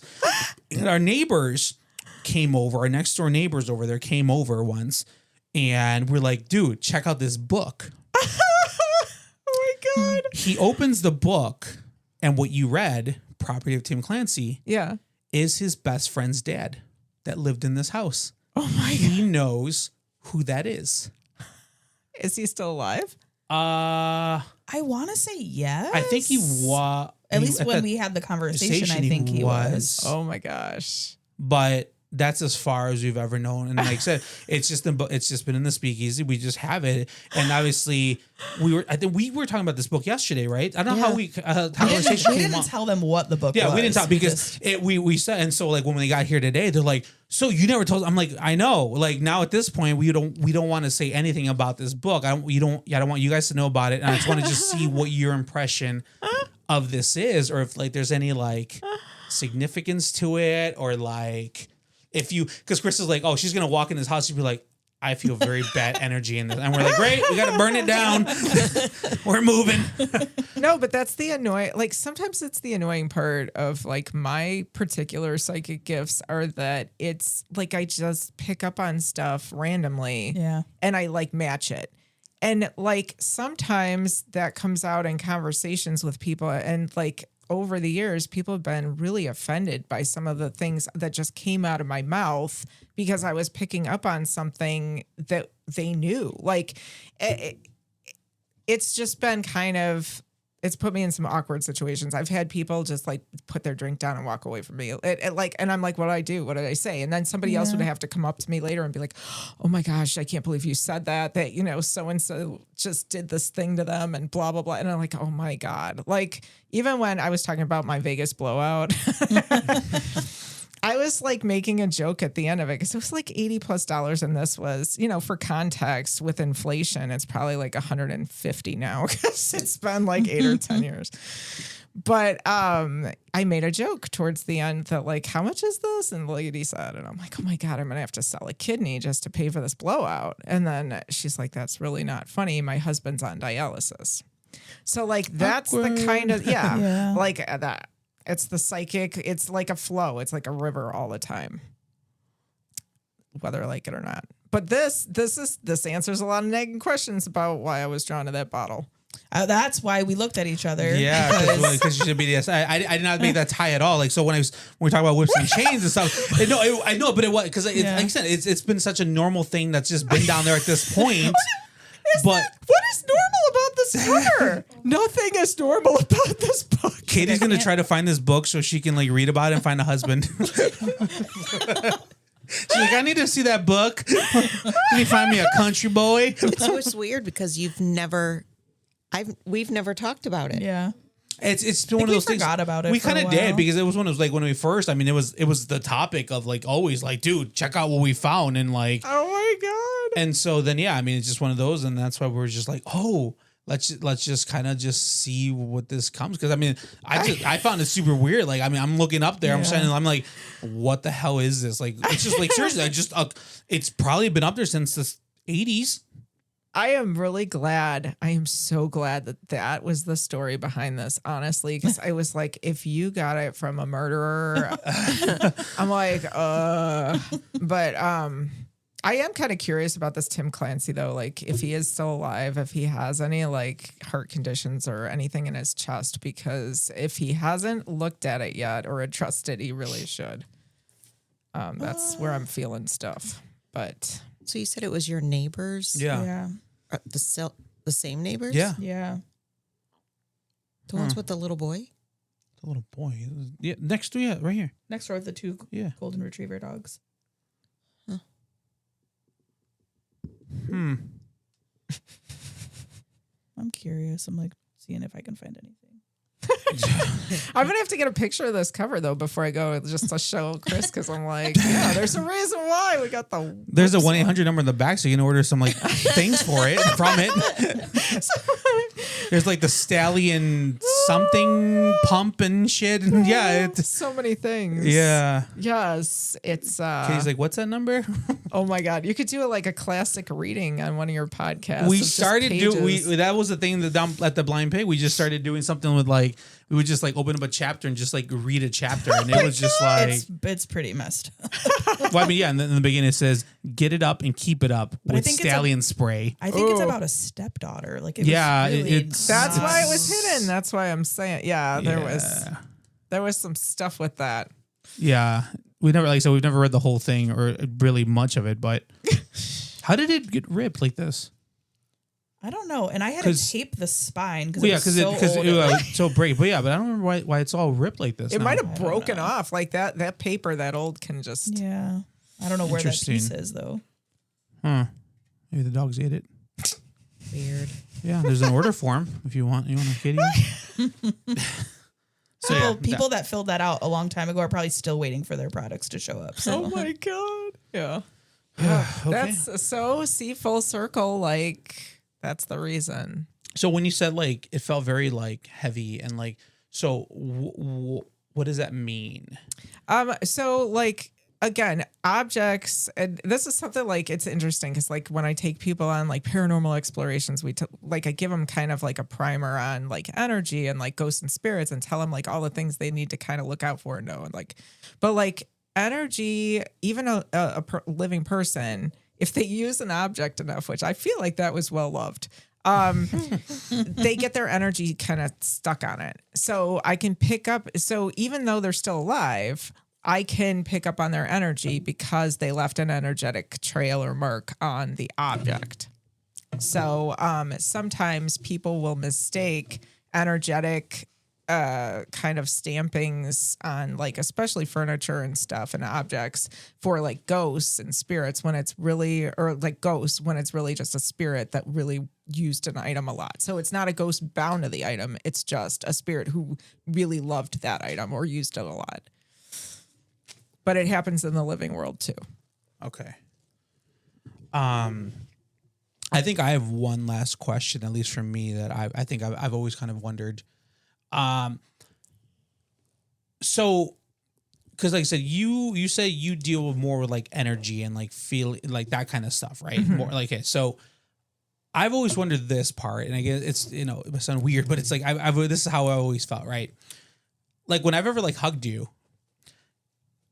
I always feel weird in a way because it's like,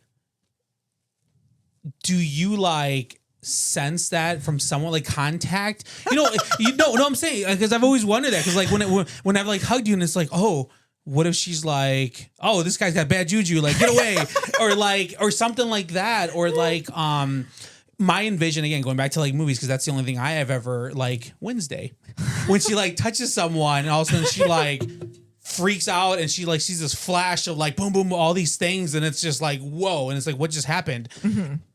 Is that true? Is that something? So like I said, like when I've hugged you before, like has there ever been a situation? Because that's always in the back of my head. She's like, oh, what if I like hug her? And she's like, oh my God, this guy's like, like I feel like so much negative energy or like positive or like, you know, that's just something I've always been very curious on because it's just something, one of those things is like, I don't know, like what that's like. Yeah. So it depends on the person. So like we, this is something else I do like on my explorations, but like I have dowsing rods and you can, you know, use them to find ghosts and spirits, but you can also use them to find the size of your aura. Okay. So like your aura is kind of your energy bubble. And so some people have really big ones that go like span the room and some of them are real close up and it gets really awkward when I'm walking up to like somebody's chest going like, I think this is where it ends. This is awkward. But because of that, I can pick up on, depending on the person and their aura size and what they've done or what they're thinking or different things, I can get a feeling or a vibe like when I open the door to a room, or I can, you know, for some people, it's much closer, like giving them a hug, shaking their hand, holding an object that is theirs. So it really depends on the person. And sometimes it's good energy and sometimes it's bad energy. A lot of times, you know, for the most part, it's just kind of meh. So like, unless I would say a lot of times, like if somebody is dealing with an illness or a physical problem, like a medical problem or something like that, I can pick up on that real well, like when I'm near them or touching them. But also like if somebody's like totally different example than talking about hugging you, because you're just a warm fuzzy, but like you are like, that's like your energy. But like somebody who's hurt people or somebody who's like a pedophile or somebody who's like, you know, like real dark stuff, like I can sense it like sometime rooms away. Like I can feel it and I like can like just I do not want to be near that person. I do not want to interact. Like, so it's not just about touch. By the time you get to touch, you've been through so many layers of energy. Okay. Yeah. If that I don't know if that answers your question or not, but it really depends on the person. Okay. And also like how open they are and how vulnerable or like how open they are to like interacting in a like kind of empathic way. Like some people are really closed off. And so you're going to kind of like have to like hammer through their walnut shell to get like any real information, if that makes sense. Okay. I mean, I guess my question to you is like, I mean, as far as curiosity goes, I mean, like I said, you know, when we met, we didn't really know each other.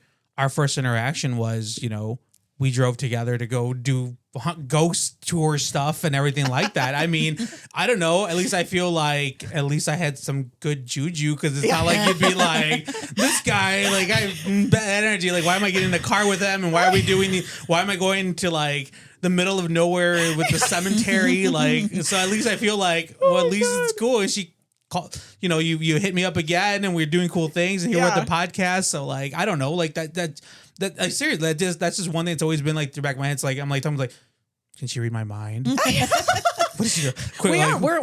We're kind of psychically linked at this point. Like we've done things together. We've worked, you know, like even you, like we're kind of all connected now.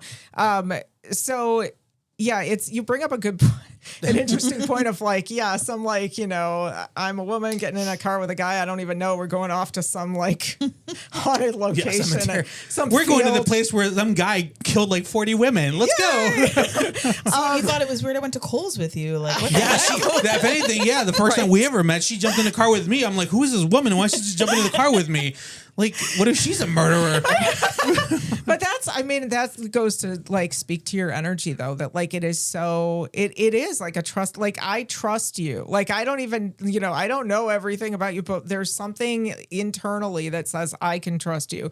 And like, it's weird because for me, I lead with my energy. Like my energy connects with things before my brain or my eyes. Okay. So like, there have been times where, like, even with my little kids, I'm walking down the street, tiny little kids, And I see this guy and he's all scowly and he's all muscly and he's got like, you know, I don't know, do they still call him wife beater?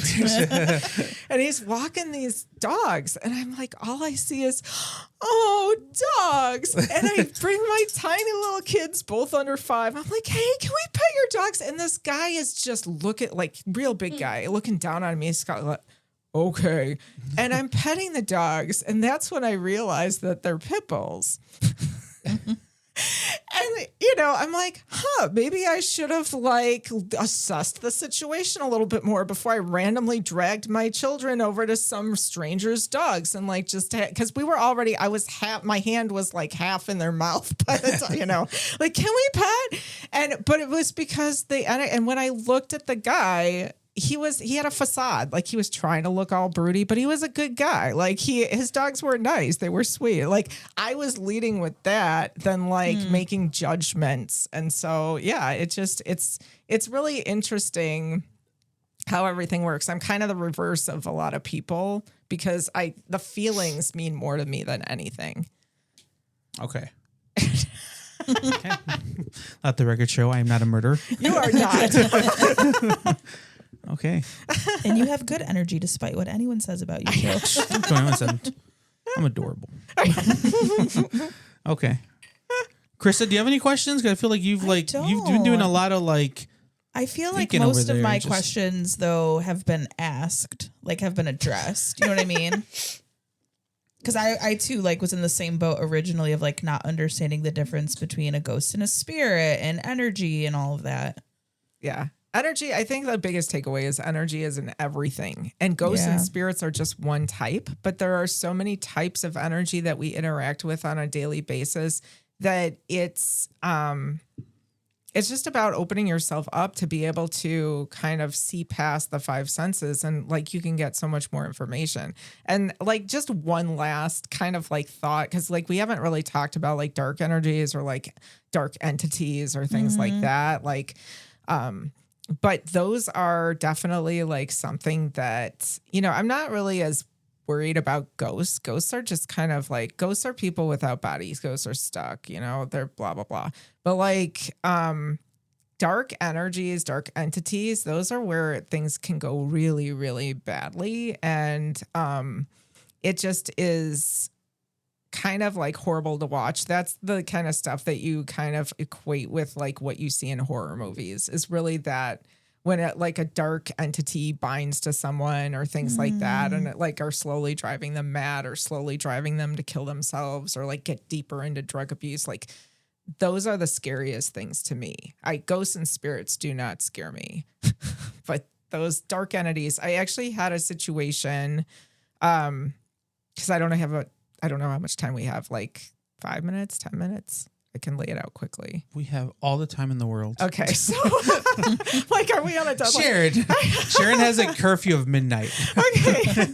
So, because one of the things I do also is like consult. I consult with paranormal groups and things like that.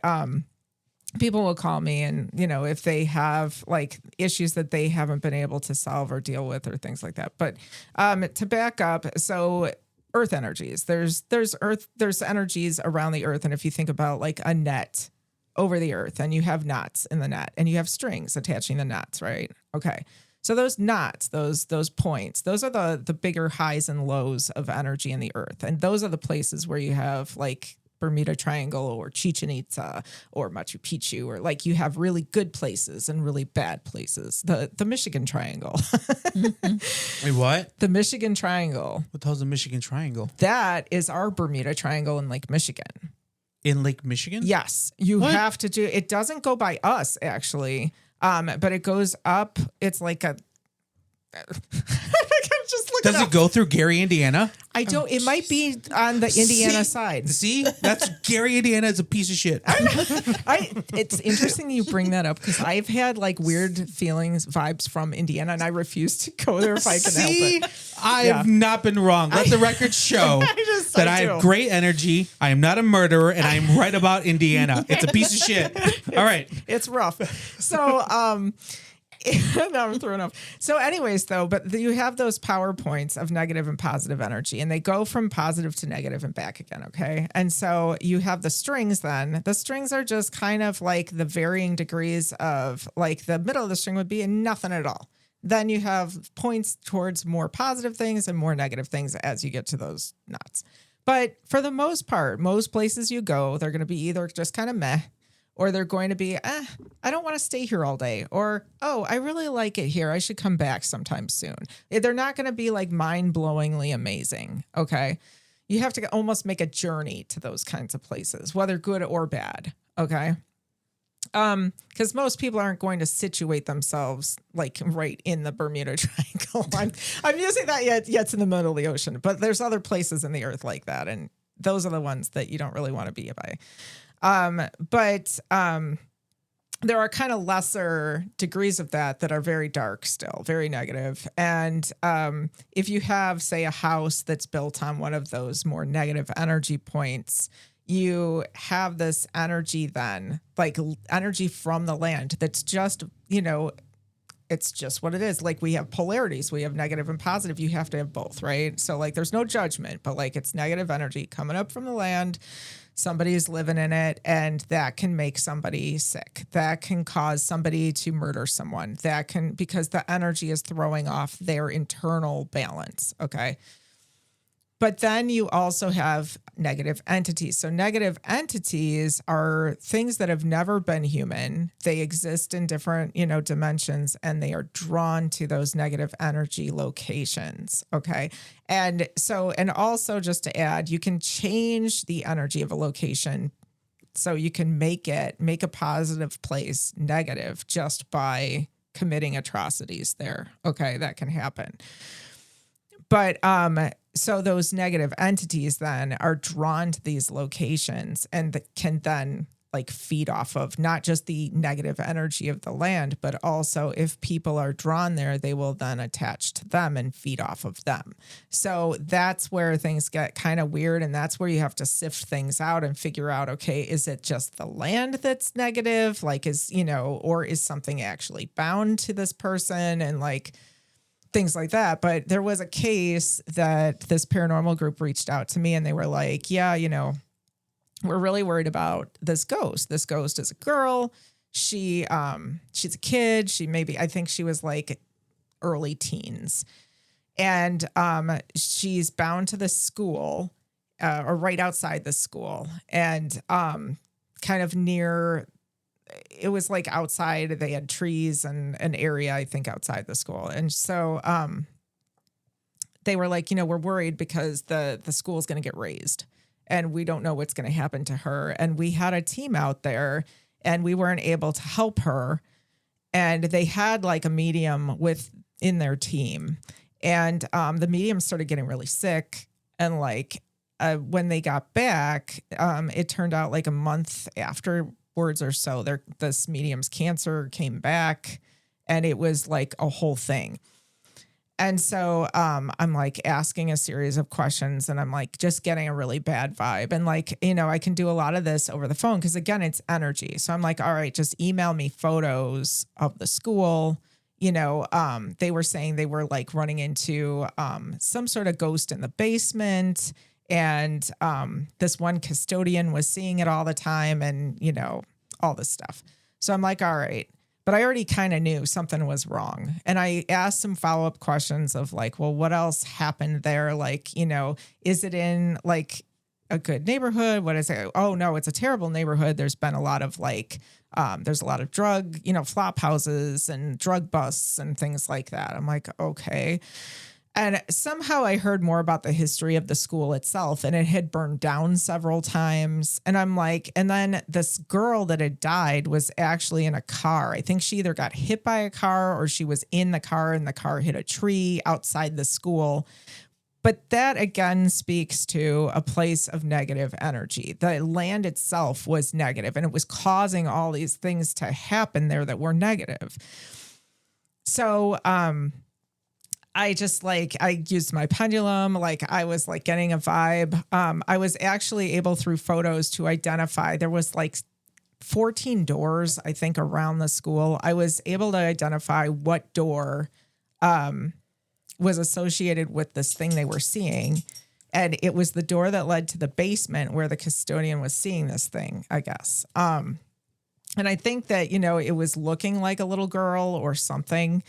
And I'm just like, that's not a little girl. That is not a little girl. Like, it is a negative entity. Like, I did a lot of like follow-up stuff. And I'm like, let's find out what's going on with this guy. Why is this guy seeing this? And it turns out that the guy was really psychic himself, but like he wasn't open to it. It was like coming out sideways. He was having some other issues. I don't know if it was like a health imbalance or there was some other problem going on with him. And that's kind of why this thing was attaching. And so I kind of like worked with him to like work on protecting his energy. And I'm like, okay, this is not anything, you need to worry about. You need to just like get out and like get the thing raised. And, I did some things to kind of like detach that energy, but it was like, again, like sometimes dark energies, like negative entities, will appear as a ghost. And that's what throws people off because they think they're interacting with a ghost and it's not. And it's more what you would equate with a demon, I guess, if you're like Christian or whatever, but like it's that energy. So that's the scariest stuff, I think. So what you're saying is you need to show up for another episode. I would love that. Yeah, and talk about angels and demons and all that stuff because those are my faves. Oh, that does sound like a good follow-up episode for sure. Okay. And like I said, that episode, Katie's going to show up in pink and 69. Okay. For sure it's going to have hearts all over it. Yeah, well, yeah. My parents to watch or listen to this. Yes. No, they listen to the last episode and then this one. No. Okay. Well, We wrapping up? I think we should Yeah. just because, there's a lot more that I want to get into. But, I think we just have to break this up into more. That way Chunks. we Yeah, can have you fair. more on here because I said I think you're very fascinating. Like I said, I think I agree with you to the point of like I am a person that I am a big believer in like everything happens for a reason, and I think that's the reason why I'm always just so like chill on everything because nothing's an emergency, nothing is really an issue because I look at it as like that's what's supposed to happen, and so there's no reason to sit here and like get mad or angry or like that kind of stuff because it's like it's outside your control. There's no reason like it's part of the plan and whatever that is and just kind of just go with it. I love that outlook. Yes. More people should be like that. Yeah. Oh, please don't say more people need to be like Joe. The world needs more Joes. No, just less stress. Think of how much people torture themselves about outcomes and things they can't control. Krista's the queen of what ifs, and I it's do what if always a lot, and it's yeah. always the worst case scenario. That what if? Are you an earth sign? What are you? Like my month? What's your birth date? March 5th. Okay. Oh, you're a Pisces. Yeah. Okay, so you're super psychic and you're just you're buffering yourself. Maybe. I don't know. Yes, that is what that is. Oh, I can't wait to dig into you. We got a gold mine. Hey, look, we got more time. All right. Okay. Yeah. Birth signs have a lot to do with the person's energy. Oh gosh. Okay, so there's two things that kind of factor into a person's like energy profile, and one of them is kind of like your astrology. So like mainly your sun, moon, and rising sign. So I'd be curious kind of to see like what your moon and rising sign are and if they're actually in competition with your sun sign. So like, Do you know about all that? Like, yeah. Oh, see that's interesting to me. You're a witch. That's why. I think I wanted to be a witch when I was a kid, but Well, you could be from another way, but and all a witch is really is somebody who's really like in tune with all the stuff, Yeah. So, but the other thing that makes a huge impact is your life path number. So this is something also that can be at odds with your astrology and throw things off or have this internal battle all the time. And so if you have a life path number that's kind of depends on others to make things happen, or is like, very rooted in like, I'm trying to think of one that's like really,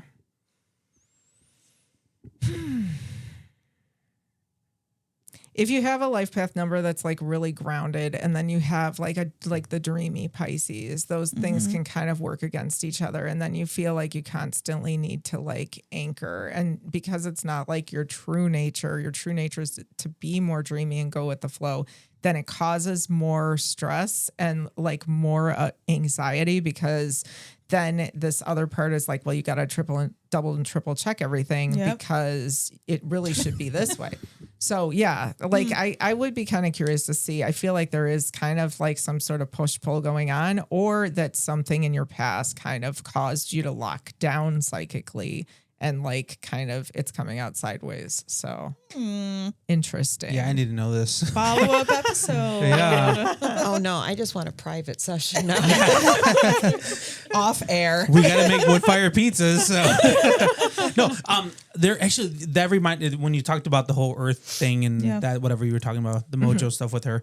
I think I remember because you asked me a question when my birthday was. Yeah. And I told you what it was. And you like, I can't remember, what was it? It was 10987.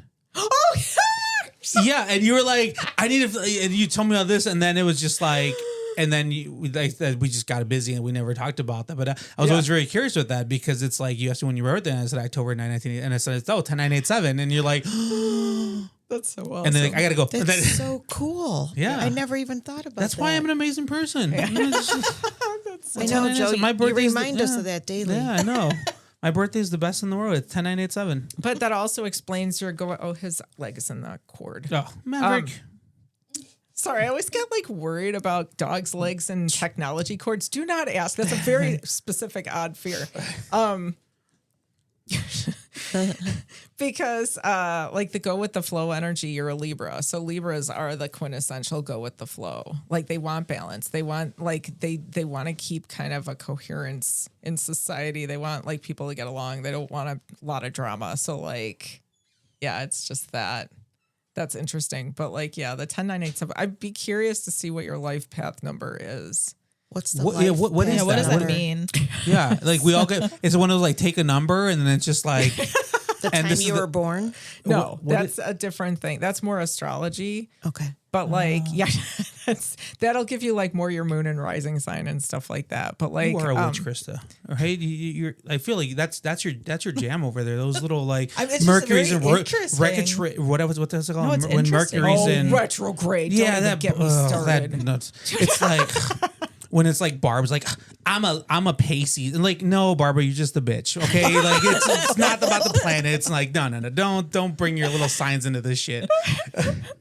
Yeah, but what is that life number path, or what you said? Life path number. Yeah. And there's other numbers too. The ones that I do high level stuff. So I do high level astrology and high level numerology, just to see how it plays with like everything else that's going on in your life, and because it definitely has an impact. But so your life path number is kind of that number that you're assigned, that's kind of the energy that you approach your life with, and the kinds of opportunities and challenges that you're going to face because of the energy of that number. So I'm a 7. So as a 7, it's the number of the mystic. It's also the Mystic number. Chick. Yeah, it's the number of isolation and the hermit. It's every number. So if you imagine a number line, whether energy frequencies, whether it's earth energies or spirits and ghosts or crystals or like all kinds of things, can have positive and negative energies. So on a number line, you have a 1, but you have a negative 1 and you have a positive 1. So it really depends on like how the energy is expressing. So if you're out of balance, your life path number or your year cycle number is going to be more the negative expressions of those. And you're going to have more the challenges versus the opportunities of the positive aspects of those numbers. So just a quick run through 1 through 9. Those are the main ones. Those are the life path numbers, really. I think you have master numbers like 11 and stuff. But like is for practical purposes, 1 through 9.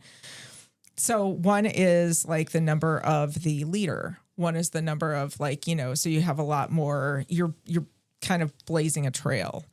There's a lot of, taking charge kind of energy with that number. Then you also go into like a 2. So 2 is more of a support role energy, and you kind of help other people, like you work better together kind of thing. 3 is like the energy of manifestation. So like creating, making something happen. Like a lot of, artists can be a 3, that kind of thing. You go into 4s, and that's more of a stable energy. Think 4 legs of a table. So, more practical minded, think like, I don't know, managers, accountants, things like that. Then you go into a 5, and 5 is all about freedom, but it could also be chaos depending on if you're in balance or not. So, those are the types of people that like to be pilots or steward people. I don't know what what do they call them now? I need to get out more. I need to travel more, whatever, just a flight attendants. But, or anything like, where you're or independently working or things like that, or maybe you travel a lot. Then, you go into 6s, and 6s are all about art and beauty and harmony and love and things like that. Very soft energy, very feminine energy. Then you go into 7, that's me. Kind of a lonely path, honestly, but it is the number of like connecting with other dimensions and things. Then you go into 8s. 8s are all about like success. So like those like big business people that are super successful, they probably have 8 energy. It's also very tied to goal attainment, money, things like that. Then you go into 9, and 9 is the humanitarian number. It's also the number of letting go, which is why it's the humanitarian number. You're giving things away, either things you own or your skills or things to the masses, and not expecting things in return. So, and then the cycle starts again. So whether it's a year cycle that you're in or your life path, if somebody's a 9, they're very likely to be like a nurse or work for a nonprofit or something like that, do a lot of volunteer work. So every number has these things. Like a patron saint of puppies. How do you know, like, how do you is that? find it? How do you find it? Yeah. So it's just, it's a little confusing. It's easy, but it's confusing. So it's through a process called reduction. So you're going to take your whole birth date. You're going to say, okay, so 10/9/1987. And you're going to add all those numbers together. So Should I grab my calculator? well, because you got to reduce them too. So let's do it in the air. We're Okay. going to start with 10 and 9. So 10 and 9 is 19. So that is 1 plus 9, which reduces to, so 1 plus 9 is 10, which then drop the 0. So you have a 1. So just hold on to that 1 for a minute. Okay. Okay. All right. I'm superior right now. Okay, got it. No, because I might forget, because now I have to delve into 1987. Chris, I remember this. 'Cause 1, yeah. So now 1987, you're going to add that string of numbers. So 1 and 9 is 10. So drop the 0, that's a 1. So we have 2. So you hold on to the 2. What do we have left? 87. 8 plus 7 is 15. 1 and 5 is 6. You're an 8. So what's 8 again? Ooh, it's the number of the successful businesses, like goal attainment, achievement, all of that. It's a good number. It is a good number. And as a Libra, those things complement it. So that's when the astrology kind of comes in, and that sign complements that energy. So, yeah, it's interesting. I'm a 1. Are you a 1? Sharon, this isn't about you right now. Shut up, Joe. You're a 1? All right, give me your birthday. Let's do it 4/20/66. Okay, so 4 and 20 is 6, right? Mm-hmm. Okay, and then 1966 is 1 and 9 is 10 1. So to yeah. 1. So And wait, then- what was the? Oh, wait. Yeah. So let's, 66 is 12. which is a 3. Yeah, I don't know if you did it. No, I didn't do it You right. didn't. Okay, Right. let's start over. So start with the first 2. Month and day. 4/20. 4/20. So, So it's you're a 6. you're in Aries I'm a Taurus. I'm on the cusp. on the cusp. Okay. Okay. So let's see. So 420. Because I did 19, which is a 10, which is a 1. Okay, so 4 and 20 is 6. So hold on to the 6. And then 1966 is 1 and 12 is 13. 1 and 3 is 4. 4 and 6 is 10. Yeah. That's a 1. So it's a 1. Interesting. And you have the Taurus energy. That's really an interesting pairing. Because you don't give off that vibe. I'd be curious to see what else is in your chart. You have more a humanitarian vibe. Yeah, she's a Patron Saint of Puppies. What Yeah. is the 1? What would you say? One is leadership. I hate being a leader. Okay, see, that's the thing, though. You're the leader of chaos. I know. That's where you need to dig down, is usually like where, if that's your path and that's where you're having the most challenges, that's what you need to really face to kind of level up. I'm the leader at the shelter. And that is what causes the most chaos in my life. Yo, Krista, what are you? She's a 1. I am? I thought you said 1. No, I was just holding up numbers so we Oh. remember what Joe was. Oh, okay. Yeah, what's Krista? I don't know what I am. So 3-5. Which is 8. Okay, and then I was born in 1986. Okay, so hold the 8. Okay. 1 and 9 is 10, so that's a 1. So that's 9. Hold the 9. And then 86 is 14, which is a 5. 5 and 9 is 14. 14. Which is a 5. And the Pisces, What is 5 again? that's the number of freedom. So, and it goes actually well with the Pisces. The question is, what the heck is anchoring you so much? And that's why I'd be curious to see what else is in your chart, because something's putting the kibosh on that. And it's either an internal thing, almost like a self-punishment or a self-limiting, constricting thing, or something else in your chart that's kind of, yeah. So that's very Interesting. curious. Right now, the little spirit in the back over there in the shadows. Give her the mic. Oh no.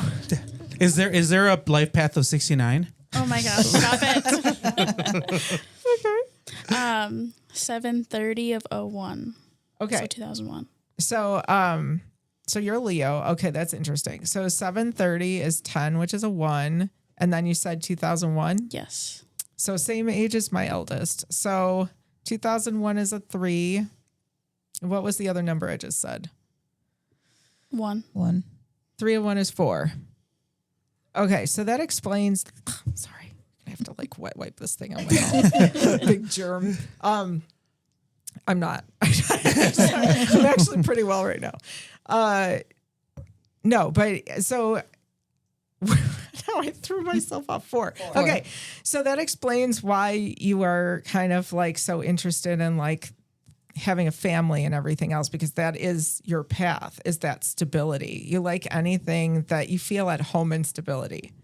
And that is actually where you shine. Like that's where, when you have that supportive system, like you're going to be drawn to having that support, and you're going to then feel safe enough to put things out into the world. So,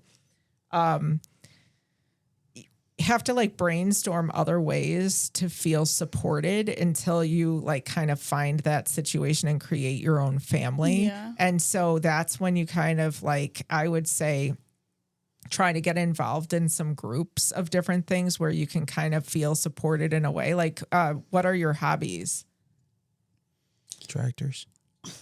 No. I honestly wouldn't consider that I have like any hobbies as of now. Oh, okay. What's going on in your life? See, this is what Are I you asked. busy? That's what I asked about last Am I episode. busy? Like, what's going on that you don't have time for hobbies? It's not that I don't have time. It's just I go to work and I kind of just go home. Okay. What do you do for work? I work at a plastics factory. Okay. And is it close, far away? Yeah, it's like 20 minutes away.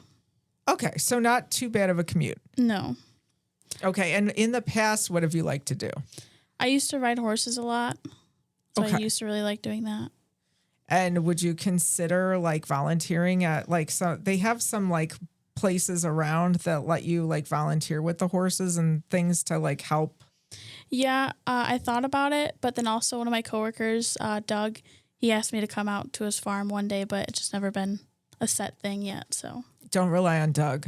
Doug may have ulterior motive. No, I'm kidding. Doug is a 2. I'm sure Doug is fine. Doug is lovely. He's gonna be like, what? But yeah, okay. So don't rely on Doug. Like there are reasons why things don't work out, and sometimes it's energetic. There may be an energetic incompatibility with like you and Doug on some level, at least in the moment, where like spending more time together is just not compatible. okay. So I would just say, like, think about other like organizations. There's even that mini horse organization where they We saw him at the Arboretum. Yeah, we did. Yeah. See? Oh, really? And you We- touched we touched all the did. We were all together. Yeah, you touched the horse and the horse is like, "Yay." Oh my gosh. They had on little shoes. Yeah, they had little Converse on. Yeah. I saw them in the library. They actually brought them into the Cary Library. This was years ago, but it's probably the same organization then. But like, yeah, I would start there maybe. But like, there's a lot of different places that do like therapeutic stuff with horses. I just feel like there's something about you that you are going to have, like, you need to pass on to others. Like there's like a healing energy in you. And so that's something that you may want to like really kind of like experiment with, I guess, because I feel like you're meant to kind of like do something really like interesting in this life with like healing work, if that makes sense. just go with it. Trust me. You're And young. no redheads. Redheads out. No healing boys' hearts. Yeah. Well, and that might be why like you are low energy, which is why you're protecting yourself too, is that you are such a giver Yeah. that like you need to kind of protect that because it's almost been leaking out of you, like that giving energy. It's like people are taking advantage of it and sucking it up like a sponge. Yeah. Okay. So yeah, but you can channel that. And I think once you channel that, it's going to actually help a lot of people, whether you end up doing that for some sort of work or just as, your side hobby, like Reiki, or not exactly Reiki, maybe something else, just physical therapy, massage therapy, or just some other kind of like healing thing. I don't know if that's like even anything that you're drawn to, but I get this like really interesting vibe from you. I've honestly never even considered like healing type of thing. Wasn't that kind of like you at the animal shelter? Ooh. Yeah, because I used to work at the animal shelter and stuff. So yeah, I mean, like, and it could be like healing work with animals or healing with people or helping people heal with animals. So many different things, but I would just kind of like put it up in your brain and let it bob around for a while and just say, give me a sign if this is like something that I'm meant to pursue. Just throw me some opportunities and just see what happens. Okay.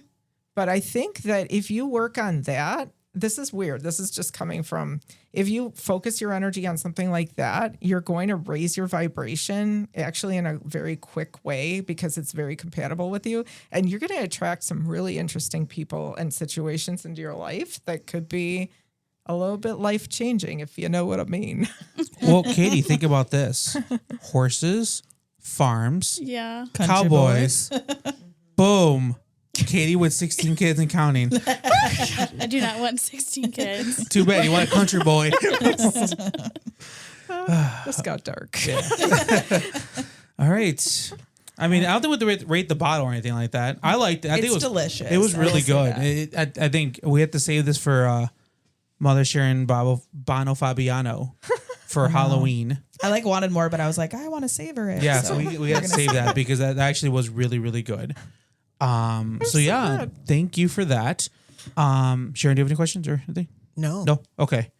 I'm trying to absorb everything. Yeah, no, I think it's awesome.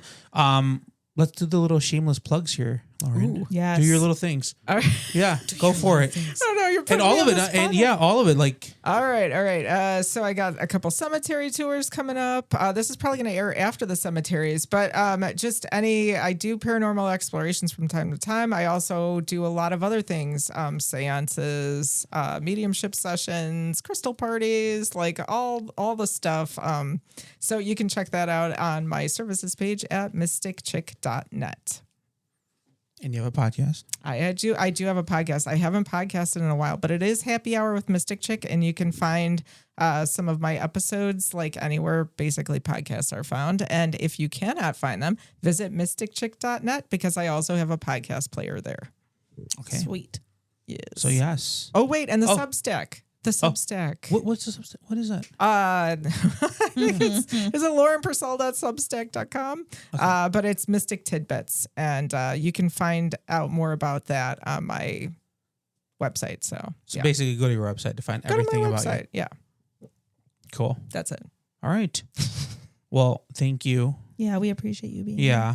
Thank you. I'm guys glad so we much for reconnected having me. and everything. Like, no, it was really cool. And like, you're a really cool person. And yeah, it's the reason why, we wanted you on here. And there's a reason why the Bono Fabiano wanted to be here to talk to you. This is so cool. Yeah. There's a reason Katie wanted to be here other than country boys. She should be out there. So she learned a lot.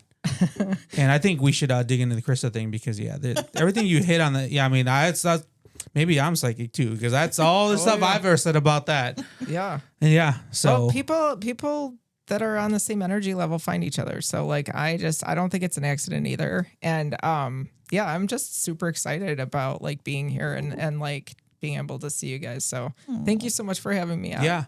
And I'm just going to leave it at this. I have proof Oh my God. from someone that has no idea what I was talking about that Indiana is a piece of shit. So that being said, bye. See you later.